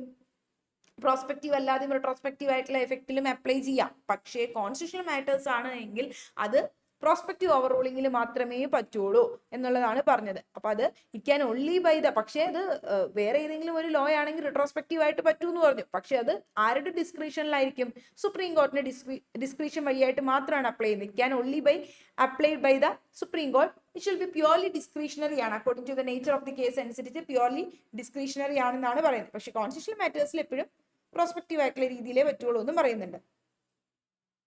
ഇനി വാമൻ റാവുവിന്റെ case, Vaman Rao versus union of India. ഈ കേസിലാണ് കോടതി പറഞ്ഞത് ഈ ഒരു ഡോക്ട്രിൻ എന്ന് പറയുന്നത് അപ്ലൈ ചെയ്യാനായിട്ട് പറ്റും, ഓർഡിനറി സ്റ്റാറ്റ്യൂട്ടിലും കൂടി പറ്റുമെന്ന്. അപ്പൊ നമ്മൾ ഗോലഖ്നാഥിന്റെ കേസിൽ പറഞ്ഞു കോൺസ്റ്റിറ്റ്യൂഷണൽ മാറ്റേഴ്സിൽ മാത്രമേ പറ്റുള്ളൂ എന്ന്. പക്ഷെ വാമൻ റാവുവിന്റെ കേസിൽ വന്നപ്പോൾ എന്ത് പറഞ്ഞു? ഈ പ്രോസ്പെക്റ്റീവ് ഓവർറൂളിംഗ് എന്ന് പറയുന്ന ഡോക്ട്രിൻ കോൺസ്റ്റിറ്റ്യൂഷണൽ മാറ്റേഴ്സിൽ മാത്രമല്ല ഓർഡിനറി ആയിട്ടുള്ള മറ്റ് സ്റ്റാറ്റ്യൂട്ടിലേക്ക് ഇത് അപ്ലൈ ചെയ്യാനായിട്ട് പറ്റും. അതും പ്രോസ്പെക്റ്റീവ്ലി പറ്റുള്ളൂ, റെട്രോസ്പെക്റ്റീവ്ലി പറ്റില്ല എന്നുള്ള രീതിയിൽ. ഇന്ദിരാ സ്വാനിയുടെ കേസിലേക്ക് വന്നപ്പോഴോ, ഇന്ദിരാ സ്വാനി വേഴ്സസ് യൂണിയൻ ഓഫ് ഇന്ത്യയുടെ കേസിൽ വന്നപ്പോൾ ഇതിൽ justice Jeevan Reddy declared that the judgment delivered in a case അല്ലെങ്കിൽ in the case would have effect after 5 years from the date of the judgment. അപ്പോൾ ഒരു കേസിൽ ഡെലിവർ ചെയ്യുന്ന ജഡ്ജ്മെന്റിന് എഫക്ട് വരുന്നത് എപ്പോഴാണ്? ആഫ്റ്റർ 5 years, ആ ഒരു ഡേറ്റ് ഓഫ് ജഡ്ജ്മെന്റിന് ശേഷമാണ്.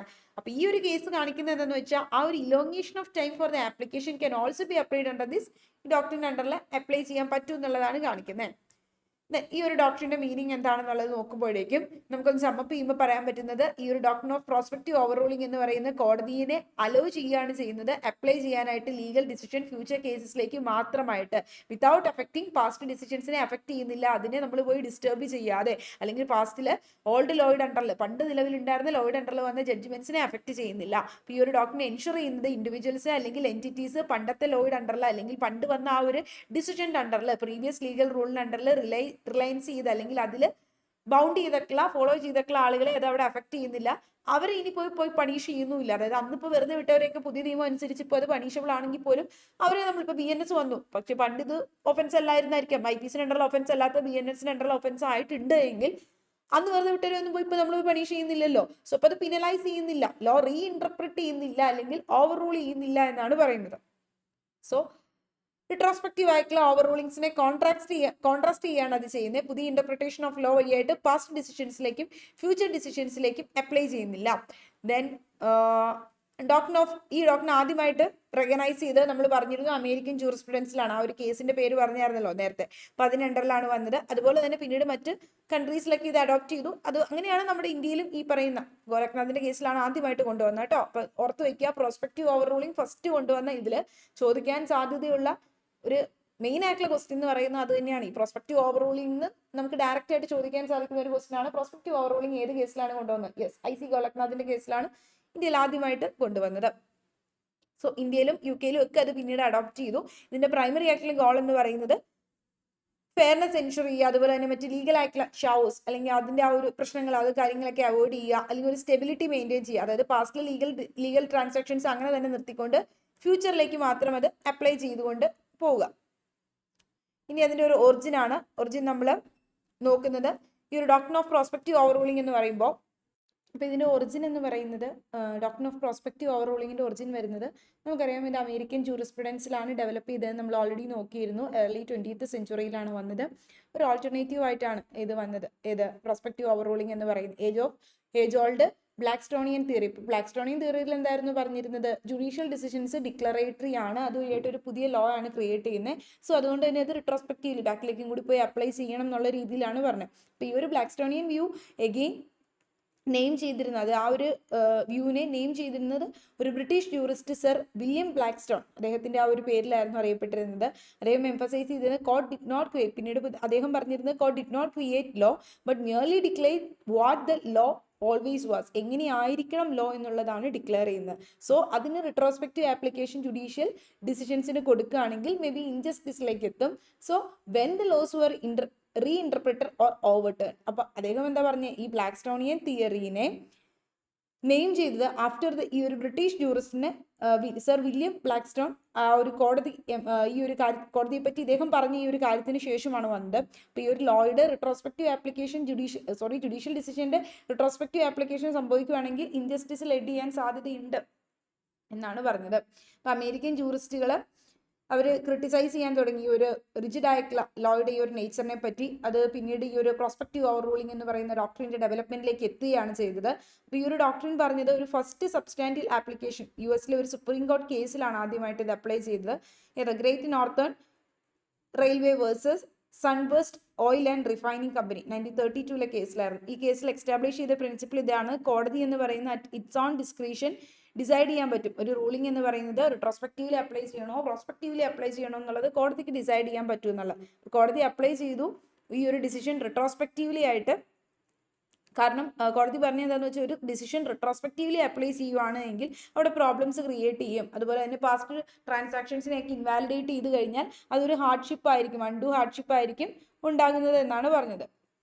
സിൻസ് ദെൻ അന്ന് തൊട്ട് പ്രോസ്പെക്റ്റീവ് ഓവർ റൂളിംഗ് എന്ന് പറയുന്ന ഒരു പർട്ടിക്കുലർ ഡോക്ട്രിൻ ഇവോൾവ് ചെയ്യുകയും ഒരു വൈറ്റൽ ടൂളായിട്ട് നമ്മൾ മോഡേൺ ജുഡീഷ്യൽ സിസ്റ്റത്തിലേക്ക് അത് അപ്ലൈ ചെയ്യുകയും ചെയ്തു. അങ്ങനെ കോടതികളെ എനേബിൾ ചെയ്യുകയാണ് ചെയ്തത്. സൊസൈറ്റൽ ചേഞ്ചസ് അനുസരിച്ച് ലോസിൽ എന്ത് ചെയ്യാൻ പറ്റും, സൊസൈറ്റൽ ചേഞ്ചസ് അനുസരിച്ചുകൊണ്ട് തന്നെ നമുക്ക് ഡിസിഷൻസ് മാറ്റം വരുത്താൻ പറ്റും, അത് ഓവർ റൂൾ ചെയ്യാനൊക്കെ പറ്റും. പക്ഷേ അത് പ്രോസ്പെക്റ്റീവ്ലി ഫ്യൂച്ചർ കേസസിലേക്ക് മാത്രമേ അപ്ലൈ ചെയ്യണം, ബാക്കിലേക്ക് പോയിട്ട് അപ്ലൈ ചെയ്യരുത് എന്നുള്ള രീതിയിൽ. അതായത് ഓൾറെഡി വന്നിട്ടുള്ള ഡിസിഷൻസിനെ ഡിസ്റ്റർബ് ചെയ്യരുത് എന്നുള്ള രീതിയിൽ. അപ്പോൾ അമേരിക്കൻ ജൂറിസ്പ്രുഡൻസ് ഈ ഒരു ഡോക്ട്രിൻ ഓഫ് പ്രോസ്പെക്റ്റീവ് ഓവർ റൂളിങ്ങിനെ പറ്റി പറഞ്ഞ കേസ് നമ്മൾ നോക്കി. ഇനി മറ്റ് കേസസും കൂടി ഉണ്ട്. Chicot County Drainage District versus Baxter State ബാങ്കും ഗ്രിഫിൻ വേഴ്സസ് ഇലിനോസിന്റെ കേസും. ഇതിലൊക്കെ ഈ ഒരു ഡോക്ടറിനെ പറ്റി പറഞ്ഞാണ് കേട്ടോ. ഈ ഒരു കേസിൽ ആദ്യത്തെ കേസിൽ സുപ്രീം കോടതി അഡ്രസ് ചെയ്തത് transactions made under a law that was later declared unconstitutional. അതായത് ഓൾറെഡി ലീഗലായിട്ടുള്ള കാര്യമായിരുന്നു, പിന്നീട് എന്ത് ചെയ്തു, അൺകോൺസ്റ്റിറ്റ്യൂഷണൽ ആണെന്ന് ഡിക്ലെയർ ചെയ്തു. അപ്പോൾ കോടതി പറഞ്ഞു ഈ transactions undertaken before the declaration of unconstitutionality. അപ്പോൾ എന്നാണോ ഈ ട്രാൻസാക്ഷൻസ് ആദ്യം വാലിഡ് ആണെന്നായിരുന്നു, പിന്നീട് അൺകോൺസ്റ്റിറ്റ്യൂഷണൽ ആണെന്ന് ഡിക്ലെയർ ചെയ്തു. അപ്പോൾ എന്നാണ് ഈ അൺകോൺസ്റ്റിറ്റ്യൂഷണൽ ആണെന്ന് ഡിക്ലെയർ ചെയ്തത്, അപ്പോൾ അത് അൺകോൺസ്റ്റിറ്റ്യൂഷണാലിറ്റി വരുന്നത് എന്നുതൊട്ടാണ്, അത് വാലിഡ് ആയിട്ടുള്ള അത് അൺകോൺസ്റ്റിറ്റ്യൂഷണൽ ആണെന്ന് എന്നാണോ ഡിക്ലെയർ ചെയ്തത് അന്ന് തൊട്ട് ഈ ഫ്യൂച്ചർ കേസസിലേക്ക് വരുള്ളൂ. അതിന് മുമ്പുള്ള ഡിക്ലറേഷൻസ് ട്രാൻസാക്ഷൻസ് ഒക്കെ എന്തായിരിക്കും, വാലിഡ് ആയിട്ട് തന്നെയായിരിക്കും വരുന്നതെന്ന് പറഞ്ഞു. പോൾട്ട് ലോയിൽ റിലൈ ചെയ്തിട്ടുണ്ടായിരുന്ന ആളുകൾക്ക് അത് അങ്ങനെ തന്നെ നിൽക്കാം എന്നുള്ള രീതിയിൽ. ഇനി ഗ്രിഫിൻ വേഴ്സസ് ഇലിനോസിന്റെ കേസിലും വീണ്ടും എഗെയിൻ അപ്ലൈ ചെയ്യുകയാണ് ചെയ്ത് ഈ ഒരു ഡോക്ടറിൻ ഫർദർ എക്സ്പാൻഡ് ചെയ്ത് അപ്ലൈ ചെയ്തു. സുപ്രീം കോടതി പറഞ്ഞു while deciding a constitutionality of a law, ഒരു ലോയുടെ കോൺസ്റ്റിറ്റ്യൂഷണാലിറ്റി ഡിസൈഡ് ചെയ്യുന്ന സമയത്ത് കോടതി എന്തല്ല, is not bound to adopt an either or approach. The court can choose to apply its ruling prospectively. കോടതിക്ക് എന്ത് ചെയ്യാൻ പറ്റും, ഈ പറയുന്ന പ്രോസ്പെക്റ്റീവ്ലി തന്നെ അപ്ലൈ ചെയ്യണം. അതായത് ഐദർ ഓർ, അതായത് ഇപ്പം ഒന്നുമില്ലെങ്കിൽ പ്രോസ്പെക്റ്റീവ്ലി അല്ലെങ്കിൽ റെട്രോസ്പെക്റ്റീവ്ലി അപ്ലൈ ചെയ്യാന്നുള്ള ഒരു പ്രൊവിഷൻ അല്ല എന്ന് വീണ്ടും എഗെയിൻ ഗ്രിഫിൻസിന്റെ കേസിൽ പറഞ്ഞു. അപ്പോൾ അത് നമ്മൾ നേരത്തെ പറഞ്ഞത് കോടതിക്ക് ഡിസ്ക്രിപ്ഷൻ അനുസരിച്ച് അപ്ലൈ ചെയ്യാം, പ്രോസ്പെക്റ്റീവ്ലി വേണോ റെട്രോസ്പെക്റ്റീവ്ലി വേണോ എന്നുള്ളത്. പക്ഷേ ഈ ഒരു കേസിലേക്ക് വന്നപ്പോൾ, ഗ്രിഫിന്റെ കേസിലേക്ക് വന്നപ്പോൾ എന്ത് സംഭവിച്ചു, അവിടെ പറഞ്ഞത് അവിടെ ഒരു ഓപ്ഷൻ ഇല്ല ചൂസ് ചെയ്യാനായിട്ട്, എന്ത് തന്നെയായിട്ട് അപ്ലൈ ചെയ്യണം, ഒരു ഓവർ റൂൾ ചെയ്ത് വരികയാണെങ്കിൽ അത് പ്രോസ്പെക്റ്റീവ്ലി തന്നെ ഓവർ റൂൾ ചെയ്യണം. ഒരു ഓൾഡ് ലോയുടെ അണ്ടറിൽ പിന്നീട് പോയിട്ട് ആ ഒരു എന്ത് ചെയ്യാൻ പറ്റില്ല, അതിൻ്റെ അണ്ടറിൽ പറഞ്ഞിട്ടുള്ള കാര്യങ്ങളെ പിന്നീട് പോയി ഇൻവാലിഡേറ്റ് ചെയ്യാൻ പറ്റില്ല എന്ന് പറഞ്ഞു. ഫ്യൂച്ചർ കേസസിലേക്കേ പറ്റുള്ളൂ എന്നുള്ളത്. അപ്പോൾ ഈ ഒരു അമേരിക്കൻ ജൂറിസ്പ്രുഡൻസിൽ പ്രോസ്പെക്റ്റീവ് ഓവർ റൂളിംഗ് വഴിയായിട്ട് വന്ന ചേഞ്ച് എന്ന് പറയുമ്പോൾ doctrine of prospective over ruling ഒരു വാല്യുബിൾ ടൂൾ തന്നെയായിരുന്നു അമേരിക്കൻ ജൂറിസ്പ്രുഡൻസിൽ. അത് കോടതിയെ അലോ ചെയ്യുകയാണ് ചെയ്ത് സ്ട്രൈക്ക് ചെയ്യാനായിട്ട് ഒരു ബാലൻസ് ബിറ്റ്വീൻ ലീഗൽ കണ്ടിന്യൂറ്റിയും അതുപോലെ തന്നെ ഒരു പുതിയ ലോ ക്രിയേറ്റ് ചെയ്യുന്നതിൻ്റെ വാല്യൂ. അതായത് നമ്മൾ ഒരു പുതിയ ലോ ക്രിയേറ്റ് ചെയ്യാനായിട്ട് പറ്റും. അതായത് ഇപ്പോൾ അമെൻമെൻറ്റ് ത്രൂ ഒരു പുതിയ ലോ ക്രിയേറ്റ് ചെയ്യണമെങ്കിൽ ജുഡീഷ്യൽ റിവ്യൂ നടത്തിയത് അങ്ങനെ ചെയ്യണമെങ്കിൽ, അല്ലെങ്കിൽ ഓവർ റൂൾ ചെയ്ത് വരണമെങ്കിൽ, ഒരു ഡിസിഷനെ ഓവർ റൂൾ ചെയ്യണമെങ്കിൽ ഓവർ റൂൾ ചെയ്യാനായിട്ട് പറ്റും. പക്ഷേ പണ്ടത്തെ ഉണ്ടായിരുന്ന ആ ഒരു പ്രീസിഡന്റിന്റെ അടിസ്ഥാനത്തിൽ പറഞ്ഞിട്ടില്ല, ഏതെങ്കിലും എക്സിസ്റ്റിംഗ് ആയിട്ടുള്ള ഒരു ലോയുടെ അണ്ടറിൽ അന്ന് പറഞ്ഞിട്ടുള്ള ജുഡീഷ്യൽ ഡിസിഷൻ അതിന്റെ ലീഗൽ വാലിഡിറ്റി അഫക്ട് ചെയ്യുന്നുമില്ല. അപ്പോൾ അതിന്റെ ലീഗൽ കണ്ടിന്യൂറ്റി അവിടെ ഉണ്ട്. പക്ഷെ പുതിയതായിട്ട് വന്ന ഒരു സൊസൈറ്റൽ ചേഞ്ചസ് അനുസരിച്ച് വന്ന പുതിയ ലോയുടെ അണ്ടറിൽ അല്ലെങ്കിൽ പുതിയതായിട്ട് ക്രിയേറ്റ് ചെയ്ത ജുഡീഷ്യൽ പ്രസിഡന്റ് ഫ്യൂച്ചർ കേസസിലേക്ക് അപ്ലൈ ചെയ്യുകയും ചെയ്തു. അപ്പോൾ ഇത് രണ്ടും കൂടി നമ്മളൊരു ബാലൻസ് അവിടെ ക്രിയേറ്റ് ചെയ്യുന്നുണ്ട്, രണ്ടും വേണം എന്നുള്ള രീതിയിൽ. സോ ഇംഗ്ലീഷ് ജൂറിസ്പ്രുഡൻസും ഈ ഒരു ഡോക്ട്രിൻ ഓഫ് പ്രോസ്പെക്റ്റീവ് ഓവർ റൂളിംഗും പറയുമ്പോഴേക്കും ഇതിനെ ഒരുപാട് ആളുകൾ ഈ ഒരു ബ്ലാക്ക്സ്റ്റോണിയൻ തിയറിനെ ക്രിട്ടിസൈസ് ചെയ്തിട്ടുണ്ടായിരുന്നു. ഇംഗ്ലണ്ടിൽ ബ്ലാക്ക്സ്റ്റോണിയൻ തിയറി ഒരു സ്വേ അല്ലെങ്കിൽ ഒരു 19th സെഞ്ചുറിക്ക് ആയ സമയത്ത്, ഏർലി 20th സെഞ്ചുറിക്ക് ആയ സമയത്ത് ഈ ഒരു വ്യൂവിന് ഒരുപാട് ക്രിറ്റിസിസംസ് നേരിട്ടൊരു സമയമായിരുന്നു. ജുഡീഷ്യൽ ഡിസിഷൻസ് ഇങ്ങനെയാണ് എന്ന് പറയുന്നത്, അതായത് ഡിക്ലെയർഡ് എക്സിസ്റ്റിംഗ് ലോയിനെ ജസ്റ്റ് മിയർലി ഡിക്ലെയർ ചെയ്യുകയാണ്, ന്യൂ ലീഗൽ റൂൾസിനെ റിട്രോസ്പെക്റ്റീവ്ലി അപ്ലൈ ചെയ്യാമെന്ന് പറയുന്ന ഒരു വ്യൂ ആയിരുന്നു നമ്മുടെ ബ്ലാക്ക്സ്റ്റോണിയൻ വ്യൂ. അപ്പോൾ ഈ ഒരു വ്യൂവിനെ ഒരുപാട് ജൂറിസ്റ്റുകളായിട്ടുള്ള ജെർമി ബെന്തം, ജോൺ ഓസ്റ്റിൻ ഒക്കെ ഉള്ള ആളുകൾ ക്രിട്ടിസൈസ് ചെയ്തിട്ടുണ്ടായിരുന്നു. അവർ പറഞ്ഞത് ഇതൊരു അൺറിയലിസ്റ്റിക് ആയിട്ടുള്ള അല്ലെങ്കിൽ ഒരു അൺജസ്റ്റ് ആയിട്ടുള്ള വ്യൂ ആണെന്നാണ്. ഓസ്റ്റിൻ എന്ന് പറയുന്നത് നമ്മുടെ ഫേമസ് ആയിട്ടുള്ള ജൂറിസ്റ്റ് ഓസ്റ്റിൻ വരെയും എന്ത് ചെയ്തിട്ടുണ്ടായിരുന്നു, ക്രിട്ടിസൈസ് ചെയ്തിട്ടുണ്ടായിരുന്നു ഈ ഒരു ഐഡിയനെ. ഓസ്റ്റിൻ പറഞ്ഞത് ഇതാണ്, ലോ എക്സിസ്റ്റ് ചെയ്യുന്നത് ഇപ്പം ഇൻഡിപെൻഡൻ്റ്ലി ആയിട്ടുള്ള കോടതി പറയുന്നത് ഒരു ഇമാജിനറി ആയിട്ടുള്ള ഒരു കാര്യമാണ്. സോ അതുകൊണ്ട് തന്നെ ജഡ്ജസ് എന്ത് ചെയ്യണം, ഒരു ക്രൂഷ്യൽ റോൾ പ്ലേ ചെയ്യുന്നുണ്ട് ഒരു പുതിയ ലോ ക്രിയേറ്റ് ചെയ്യാനായിട്ട് അല്ലെങ്കിൽ ഷേപ്പ് ചെയ്യാനായിട്ട്. അപ്പോൾ അതുമായി ബന്ധപ്പെട്ടൊരു പ്രാക്ടീസ് സ്റ്റേറ്റ്മെന്റ് ഉണ്ട് 1966. ഇപ്പോൾ English legal system formally moved away from the Blackstonian theory വ്യൂവിൽ നിന്നും പിന്നീട് വന്നതാണ് Blackstonian view move away from the Blackstonian view in the 1966 practice statement judicial പ്രീസിഡന്റിലേക്ക് പിന്നീട് അതിലേക്ക് വന്നു. അതായത് ബ്ലാക്ക്സ്റ്റോണിയൻ വ്യൂവിൽ നിന്നും പ്രാക്ടീസ് സ്റ്റേറ്റ്മെന്റ് ജുഡീഷ്യൽ പ്രീസിഡന്റിലേക്ക് പിന്നീട് വരികയാണ് ചെയ്ത് ഹൗസ് ഓഫ് ലോർഡ്സ് ഇഷ്യൂ ചെയ്തിട്ടുണ്ടായിരുന്ന മറ്റൊരു സ്റ്റേറ്റ്മെന്റ് ആണ് പ്രാക്ടീസ് സ്റ്റേറ്റ്മെന്റ് ജുഡീഷ്യൽ പ്രീസിഡന്റിനെ സംബന്ധിച്ച്. അപ്പോൾ ഈ ഒരു സ്റ്റേറ്റ്മെന്റിൽ പറയുന്നതാണ് സ്ട്രിക്റ്റ് ആയിട്ടുള്ള അഡ്ഹറൻസ്, അതായത് കോടതി പറയുന്ന പ്രസിഡന്റുകൾ സ്ട്രിക്റ്റ് ആയിട്ട് അഡ്ഹറൻസ് ചെയ്യണം. പക്ഷെ അങ്ങനെ സ്ട്രിക്റ്റ് ആയിട്ട് ചെയ്യുന്ന സമയത്ത്, അതായത് അങ്ങനെ വരുമ്പോഴേക്കും എന്ത് ചെയ്യും, അത് അൺജസ്റ്റ് ആയിട്ടുള്ള റിസൾട്ടിലേക്ക് ലീഡ് ചെയ്യാനായിട്ട് സാധ്യതയുണ്ട്. സോ അപ്പോൾ അത് വേണമെങ്കിൽ പ്രസിഡന്റുകളിൽ നിന്നും ഡിപ്പാർട്ട് ചെയ്യാം, ഇഫ് നെസസറി ആണെങ്കിൽ ഡിപ്പാർട്ട് ചെയ്യുന്നതിൽ നിന്നും കുഴപ്പമില്ല എന്നാണ് പറയണത്. അതൊരു ഇൻജസ്റ്റിസ് അവോയ്ഡ് ചെയ്യാൻ വേണ്ടിയിട്ട് ആണ്. അതായത് പ്രോസ്പെക്റ്റീവ്ലി അപ്ലൈ ചെയ്യണമെന്ന് പറയുന്നത് തന്നെ ഇൻജസ്റ്റിസ് അവോയ്ഡ് ചെയ്യാൻ വേണ്ടിയിട്ടാണ്. അതുമായി ബന്ധപ്പെട്ട് ഫ്യൂച്ചർ ട്രാൻസാക്ഷൻസിലേക്ക് മാത്രമാണ് അപ്ലൈ ചെയ്യാൻ പറ്റുള്ളൂ പ്രോസ്പെക്റ്റീവ് ഓവർ റൂളിംഗ് എന്ന് പറയുന്ന കോൺടെക്സ്റ്റ് പറഞ്ഞ കേസാണ് മിലിൻഗസ് വേഴ്സസ് ജോർജ് ടെക്സ്റ്റൈൽസ് ലിമിറ്റഡിന്റെ കേസിലും ആർ വേഴ്സസ് ഗവർണർ ഓഫ് ബ്രോഹിൽ പ്രസിന്റെ കേസിലും. ഇത് രണ്ടിലും ഇങ്ങനെ തന്നെയാണ് പറഞ്ഞത്, അപ്ലൈ ചെയ്യുമ്പോൾ റൂളിംഗ് വരുന്ന സമയത്ത് അത് പ്രോസ്പെക്റ്റീവ്ലി ആണ് അപ്ലൈ ചെയ്യാവുള്ളൂ, അതല്ലെങ്കിൽ ഒരു ഇൻജസ്റ്റിസ് ഹാർഡ്ഷിപ്പ് ഉണ്ടാവും എന്ന് പറഞ്ഞ കേസാണ്. ഇംഗ്ലീഷ് ജൂറിസ്പ്രുഡൻസിൽ വന്ന ഒരു ഇമ്പാക്ട് എന്ന് പറയുന്നത് അതൊരു ലീഗൽ സെർട്ടനിറ്റി, ഒരു സ്റ്റെബിലിറ്റി മെയിൻറ്റെയിൻ ചെയ്യാനായിട്ട് ഈ പ്രോസ്പെക്റ്റീവ് ഓവർ റൂളിംഗ് എന്ന് പറയുന്ന മാക്സിമിന് സാധിക്കുകയാണ് ചെയ്തത്. ഒരു ഫ്ലെക്സിബിലിറ്റി കൊണ്ടുവരാനായിട്ട് സാധിച്ചു. ഇനി ഇന്ത്യൻ ജൂറിസ്പ്രുഡൻസിലേക്ക് വരുമ്പോൾ പ്രോസ്പെക്റ്റീവ് ഓവർ റൂളിംഗ് എന്ന് പറയുന്ന ഒരു ഡോക്ട്രിൻ നമുക്കറിയാം. ആദ്യമായിട്ട് ഇൻട്രൊഡ്യൂസ് ചെയ്ത കേസ് ഏതായിരുന്നു? IC Gorakhnath versus state of പഞ്ചാബിന്റെ കേസായിരുന്നു. ഈ കേസ് എന്ന് പറയുന്നതായിരുന്നു നമ്മുടെ ഇന്ത്യൻ കോൺസ്റ്റിറ്റ്യൂഷണൽ ലോയിൽ പ്രോസ്പെക്റ്റീവ് ഓവർ റൂളിംഗ് വരാനായിട്ടുള്ള ഒരു ടേണിംഗ് പോയിന്റ് എന്ന് പറയുന്നത്. സുപ്രീം കോടതി ആദ്യമായിട്ട് ഈ ഒരു ഡോക്ട്രിൻ റെക്കഗ്നൈസ് ചെയ്ത ഈ കേസിലാണ് കേട്ടോ. പഴയ റൂളിങ്സിനെ ഒന്നും അവിടെ ഡിസ്റ്റർബ് ചെയ്യാതെ ഫ്യൂച്ചറിലേക്ക് മാത്രമായിട്ട് അപ്ലൈ ചെയ്യുന്നു. ഈ കേസിന്റെ ഫാക്ട്സ് ഞാനൊന്ന് ഇൻ ഡീറ്റെയിൽ ആയിട്ട് നിങ്ങൾക്ക് നോക്കാൻ വേണ്ടിയിട്ട് കൊടുത്തിട്ടുണ്ട്. നമ്മൾ ഓൾറെഡി പറഞ്ഞത് തന്നെയാണ് കേട്ടോ. ആർട്ടിക്കിൾ 13 അണ്ടറിൽ ഞാൻ പറഞ്ഞ ആ ഒരു കാര്യം തന്നെയാണ് അതിലേക്ക് വരുന്നത്. ജസ്റ്റ് ഒന്ന് ഗോ ത്രൂ ചെയ്ത് പോയാൽ മതി ആ കേസിന്റെ ഫാക്ട്സിലൂടെ. നോക്കണ്ടോ, ഇവിടുത്തെ ഇഷ്യൂ എന്തായിരുന്നു? Primary issue in this case was whether the parliament had the authority to amend fundamental rights guaranteed by the constitution. Yes, അത് തന്നെയായിരുന്നു പറഞ്ഞിരുന്നത്. ഈ കേസിലെ മെയിൻ ഇഷ്യൂ എന്ന് പറയുന്നത് ഫണ്ടമെന്റൽ റൈറ്റ്സ് കോൺസ്റ്റിറ്റ്യൂഷണൽ അമെൻമെന്റ് വഴിയായിട്ട് വയലേറ്റ് ചെയ്ത് കഴിഞ്ഞാൽ അത് ജുഡീഷ്യൽ റിവ്യൂ ചെയ്യാനായിട്ട് ജുഡീഷ്യറിക്ക് സാധിക്കുമോ? ആർട്ടിക്കിൾ 13 പ്രകാരം. ആർട്ടിക്കിൾ 13 അല്ലേ ജുഡീഷ്യൽ റിവ്യൂ എന്നാണ് പറഞ്ഞത്. സുപ്രീം കോടതി എന്താ പറഞ്ഞത്? പെറ്റീഷണേഴ്സിനെ ഫേവർ ചെയ്തിട്ട് പറഞ്ഞു പാർലമെന്റിന് ഒരിക്കലും എന്ത് ചെയ്യാൻ പറ്റില്ല, ഈ ചലഞ്ച് ചെയ്തു വന്ന പെറ്റീഷനെ ഫേവർ ചെയ്തിട്ട് പറഞ്ഞു പാർലമെന്റിന് ഒരിക്കലും അമെൻഡ് ചെയ്യാൻ പറ്റില്ല ഫണ്ടമെന്റൽ റൈറ്റ്സ്. പാർലമെന്റ് ഈ ഒരു കോടതി ഇവിടെ അപ്ലൈ ചെയ്തിട്ടുള്ള ഡിസിഷൻ അപ്ലൈ ചെയ്ത് റിട്രോസ്പെക്റ്റീവ്ലി ആണ് അപ്ലൈ ചെയ്ത്. അത് കോടതി പറഞ്ഞു എല്ലാ അമെൻമെന്റുകളും ഇതിനു മുമ്പ് ഇങ്ങനെ ഫണ്ടമെന്റൽ റൈറ്റിനെ അമെൻഡ് ചെയ്തുകൊണ്ട് പണ്ട് കുറെ അമെൻമെന്റ് നടത്തിയിട്ടുണ്ടെങ്കിൽ, ഫണ്ടമെന്റൽ റൈറ്റിനെ വയലേറ്റ് ചെയ്തുകൊണ്ട് പണ്ട് അമെൻമെന്റ് നടത്തിയിട്ടുണ്ടെങ്കിൽ അത് ഓക്കെ, അത് പ്രശ്നമില്ല. പക്ഷെ ഇനി നടത്താനായിട്ട് പാടില്ല, അത് അൺകോൺസ്റ്റിറ്റ്യൂഷണൽ ആണെന്നുള്ള രീതിയിലാണ് പറഞ്ഞത്. അപ്പോൾ അത് പ്രോസ്പെക്റ്റീവ് ഓവർ റൂളിംഗ് ആദ്യമായിട്ട് ഫ്യൂച്ചർ അമെൻമെന്റ്സിലേക്ക് മാത്രമാണ് അപ്ലൈ ചെയ്യുന്നതെന്ന് പറഞ്ഞ ഒരു കേസാണിത്. ഈ ഒരു ഡോക്ടറിന് ഒരുപാട് ഒബ്ജെക്ഷൻസും ഉണ്ടായിരുന്നു ഇന്ത്യയിൽ. ഈ ഡോക്ടറിൻ നല്ലതാണെന്ന് പറഞ്ഞ ആളുകളുണ്ട്, അതുപോലെ തന്നെ പ്രൈസ് ചെയ്ത ആളുകളുണ്ട്, ക്രിട്ടിസൈസ് ചെയ്ത ആളുകളുണ്ട്.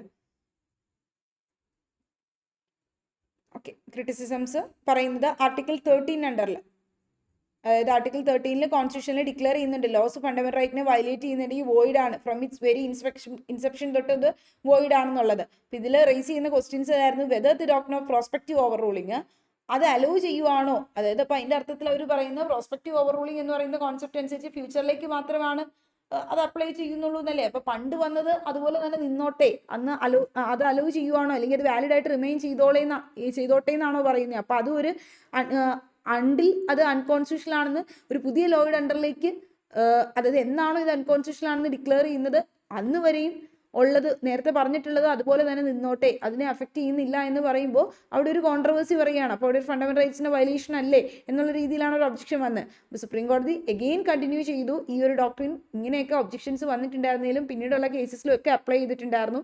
എന്നിട്ട് ഇതൊരു വീണ്ടും പറഞ്ഞത് ഇതാണ്, ഈ ഒരു പെർട്ടിക്കുലർ ആയിട്ടുള്ള ഡോക്ടറിന് അപ്ലൈ ചെയ്യുന്നത്, പ്രോസ്പെക്റ്റീവ് ഓവർ റൂളിംഗ് അപ്ലൈ ചെയ്യുന്ന ഒരു ലീഗൽ കണ്ടിന്യൂറ്റി കൊണ്ടുവരാൻ വേണ്ടിയിട്ടാണ്, അല്ലെങ്കിൽ ഒരു ലീഗൽ ഫെയർനെസ് കൊണ്ടുവരാൻ വേണ്ടിയിട്ടാണെന്നാണ് പറഞ്ഞത്.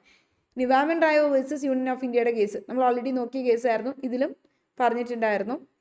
Then Orissa cement limited versus state of Orissa, ഇതിലൊക്കെ അപ്ലൈ ചെയ്തിട്ടുണ്ടായിരുന്നു കേട്ടോ. ഈ ഒരു കോൺസ്റ്റിറ്റ്യൂഷണൽ വാലിഡിറ്റി ചെക്ക് ചെയ്യുന്നതിനെ സംബന്ധിച്ച് പറഞ്ഞായിരുന്നു. കേസസിന്റെ കുറച്ച് പേരുകൾ ഞാൻ മെൻഷൻ ചെയ്തിട്ടുണ്ട്. ഇന്ദിരാസ്വാമിയൊക്കെ നമ്മൾ പറഞ്ഞതാണ്. മറ്റ് കേസസും കൂടി ഒന്ന് ജസ്റ്റ് പേര് നോട്ടീസ് ചെയ്ത് പോയാലും മതി. സോ അപ്പോൾ അങ്ങനെ ഇന്ത്യൻ ജൂറിസ്പ്രുഡൻസിൽ കൊണ്ടുവന്ന ഇമ്പാക്ട് എന്താണെന്ന് വെച്ചാൽ doctrine of prospective over ruling വഴിയായിട്ട് ഒരു ക്രൂഷ്യൽ റോൾ പ്ലേ ചെയ്യുന്നുണ്ട് നമ്മുടെ ഇന്ത്യൻ കോൺസ്റ്റിറ്റ്യൂഷണൽ ലോയിൽ. ഇത് കോടതി അലോ ചെയ്യുകയാണ് ചെയ്യുന്നത്. ചേഞ്ചിങ് ലീഗൽ സിസ്റ്റംസും ചേഞ്ചിങ് സോഷ്യൽ കണ്ടീഷൻസും അനുസരിച്ച് വേറെ പ്രശ്നങ്ങളൊന്നും ഉണ്ടാക്കാതെ, അല്ലെങ്കിൽ അവിടെ ഒരു അഫക്റ്റ് ചെയ്യാതെ, സൊസൈറ്റി അഫക്റ്റ് ചെയ്യാതെ തന്നെ ഒരു ലീഗൽ സ്റ്റെബിലിറ്റി, പണ്ട് പറഞ്ഞ ഡിസിഷൻസിന് ലീഗൽ സ്റ്റെബിലിറ്റി മെയിൻറ്റെയിൻ ചെയ്തുകൊണ്ട് തന്നെ പുതിയ ലോസ് ഇവോൾവ് ചെയ്യുന്നുണ്ട്. സോ അതിൻ്റെ ആപ്ലിക്കേഷൻ അപ്ലൈ ചെയ്യുകയും ചെയ്യണം. അങ്ങനെയാണ് കൊണ്ടുവരുന്നത്. അപ്പോൾ ഈ ഒരു പ്രോസ്പെക്റ്റീവ് ഓവർ റൂളിംഗ് എന്ന് പറയുന്ന ഡോക്ടറിന് എന്താ, ആക്ച്വലി ഇതൊരു പവർഫുൾ ലീഗൽ ടൂളാണ്. നമുക്ക് ബാലൻസ് ചെയ്യാനായിട്ട് പറ്റും, ലീഗൽ ഇവല്യൂഷനെ ബാലൻസ് ചെയ്യാനായിട്ട് പറ്റും, അതിൻ്റെ ഒരു നീഡ് ബാലൻസ് ചെയ്യാൻ പറ്റും വിത്ത് ദ പ്രിൻസിപ്പിൾ ഓഫ് ഫെയർനെസ്സോടുകൂടി. അപ്പോൾ അതിൻ്റെ അർത്ഥം ഈ ഒരു റൂളിംഗ് അപ്ലൈ ചെയ്യുന്നത് ഫ്യൂച്ചർ കേസസിലേക്ക് മാത്രം. അപ്പോൾ അങ്ങനെ കോടതിയെ പ്രിവെന്റ് ചെയ്യുവാണ്, പാസ്റ്റിലെ ട്രാൻസാക്ഷൻസിനെ ഒരിക്കലും അത് ഡിസ്ട്രപ്റ്റ് ചെയ്യുന്നില്ല. അതായത് പണ്ട് പറഞ്ഞ ഡിസിഷൻസിനെ അത് അവിടെ തന്നെ റിലയൻസ് ചെയ്തോട്ടെ, ഓൾഡ് ലോയിഡ് അണ്ടറിൽ പറഞ്ഞത് അവിടെ തന്നെ നിന്നോട്ടെ എന്നുള്ള രീതിയിലാണ്.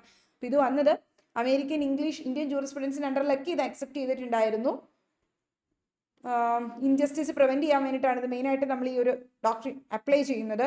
ഇപ്പോൾ ഇന്ത്യയിലാണെങ്കിലും ഈ ഒരു ഡോക്ട്രിൻ ഒരു ഇന്റഗ്രൽ പാർട്ടാണ് നമ്മുടെ കോൺസ്റ്റിറ്റ്യൂഷണൽ ജൂറിസ്പ്രുഡൻസിന്റെ ഭാഗമായിട്ട്. സുപ്രീം കോടതിനെ പല കോംപ്ലക്സ് ആയിട്ടുള്ള ഇഷ്യൂസിൽ നിന്നും പണ്ടത്തെ പാസ്റ്റ് ആക്ഷൻസ് ഇൻവാലിഡേറ്റ് ചെയ്യണോ എന്നുള്ളത് തീരുമാനിക്കാനായിട്ട് ഈ ഒരു ഡോക്ട്രിൻ അണ്ടറിൽ സാധിച്ചിട്ടുണ്ട്. പലപ്പോഴും റിട്രോസ്പെക്റ്റീവ് ആയിട്ടുള്ള ഓപ്പറേഷൻസ് വരുമ്പോൾ എന്ത് സംഭവിക്കും, ഒരു ഇൻജസ്റ്റിസ് അല്ലെങ്കിൽ ഒരു ഹാർഡ്ഷിപ്പ് വരും. സോ അപ്പോൾ അത് ഫ്യൂച്ചർ കേസസിലേക്ക് മാത്രം അപ്ലൈ ചെയ്യുക.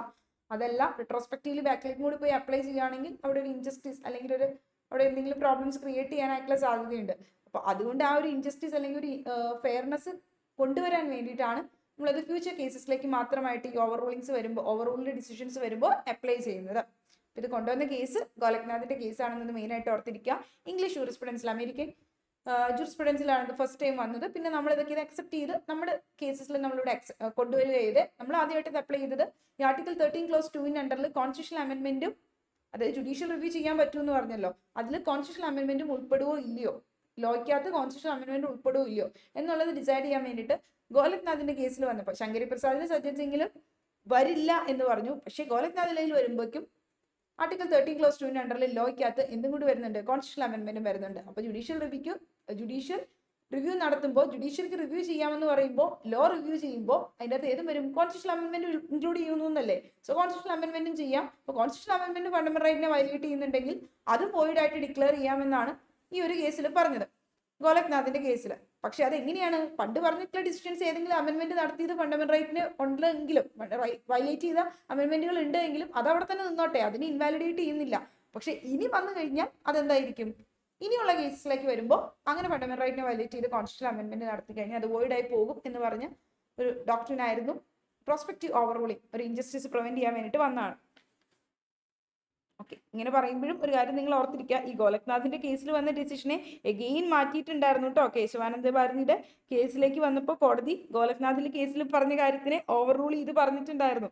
എന്നിട്ട് ആ ഒരു അമെൻമെന്റ് വന്നിട്ടുണ്ടായിരുന്നു അവിടെ, 24th കോൺസ്റ്റിറ്റ്യൂഷണൽ അമെൻമെന്റ് എന്ന് പറയുന്നത്. അപ്പോൾ ആ അമെൻമെന്റ് അണ്ടറിൽ അവർ എഴുതി ചേർക്കുകയാണ് ചെയ്തത് 13 ക്ലോസ് 4 എന്ന് പറഞ്ഞുകൊണ്ട്. നിങ്ങൾ കോൺസ്റ്റിറ്റ്യൂഷൻ ബെയർ ആക്ട് നോക്കുകയാണെങ്കിൽ കാണാൻ സാധിക്കും, ആർട്ടിക്കിൾ 13 ക്ലോസ് 4 എന്ന് പറഞ്ഞ ഒരു പുതിയ ആർട്ടിക്കിൾ ആഡ് ചെയ്തിട്ട് പറയുകയാണ് ചെയ്തത്.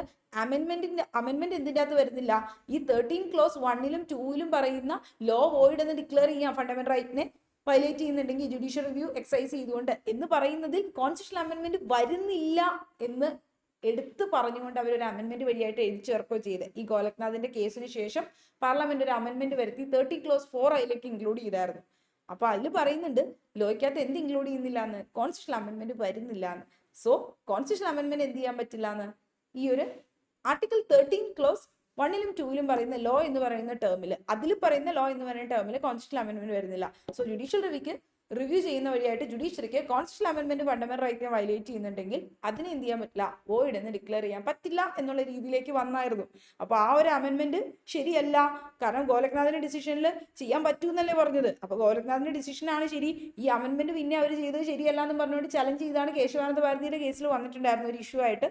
അപ്പോൾ കോടതി പറഞ്ഞു, കേശവാനന്ദ ഭാരതിയുടെ കേസിൽ പറഞ്ഞു ഈ അമെൻമെന്റ് ശരിയാണ്, അതായത് അമെൻമെന്റ് വാലിഡ് ആണ്, അതായത് കോൺസ്റ്റിറ്റ്യൂഷണൽ അമെൻമെന്റുകൾ ഒരിക്കലും ജുഡീഷ്യൽ റിവ്യൂ ചെയ്യാൻ പറ്റില്ല, ഫണ്ടമെന്റൽ റൈറ്റിനെ വയലേറ്റ് ചെയ്താലും അത് റിവ്യൂ ചെയ്യാൻ പറ്റില്ല എന്നുള്ള രീതിയിലേക്ക് ആക്കിയായിരുന്നു. അങ്ങനെയാണ് പിന്നീട് കോൺസ്റ്റിറ്റ്യൂഷണൽ അമെൻമെന്റ് വഴിയായിട്ട് right to property 1978 44th constitutional അമെൻമെന്റ് വഴിയായിട്ട് റൈറ്റ് ടു പ്രോപ്പർട്ടി എടുത്ത് മാറ്റി, ഫണ്ടമെന്റൽ റൈറ്റ് ആയിട്ട് എടുത്ത് മാറ്റി എന്താക്കിയത്, ലീഗൽ കോൺസ്റ്റിറ്റ്യൂഷണൽ റൈറ്റ് ആക്കി മാറ്റിയത്. പക്ഷെ അത് കുഴപ്പമില്ലല്ലോ, അതിപ്പോൾ ലീഗൽ കോൺസ്റ്റിറ്റ്യൂഷണൽ റൈറ്റ് അല്ലേ. അപ്പോൾ അത് 24th കോൺസ്റ്റിറ്റ്യൂഷണൽ അമെൻമെന്റ് വഴിയായിട്ടാണ് അവരത് ആഡ് ഒക്കെ ചെയ്തിട്ടുണ്ടായിരുന്നത്. കോൺസ്റ്റിറ്റ്യൂഷന്റെ ക്ലാസ്സിൽ ഞാനത് ഇൻ ഡീറ്റെയിൽ ആയിട്ട് പറയാം. ഇപ്പൊ നിങ്ങൾ ജസ്റ്റ് പ്രോസ്പെക്റ്റീവ് ഓവർ റൂളിംഗ് എന്താണെന്നൊന്ന് മനസ്സിലാക്കിയിരിക്കുക കേട്ടോ. Okay, thank you.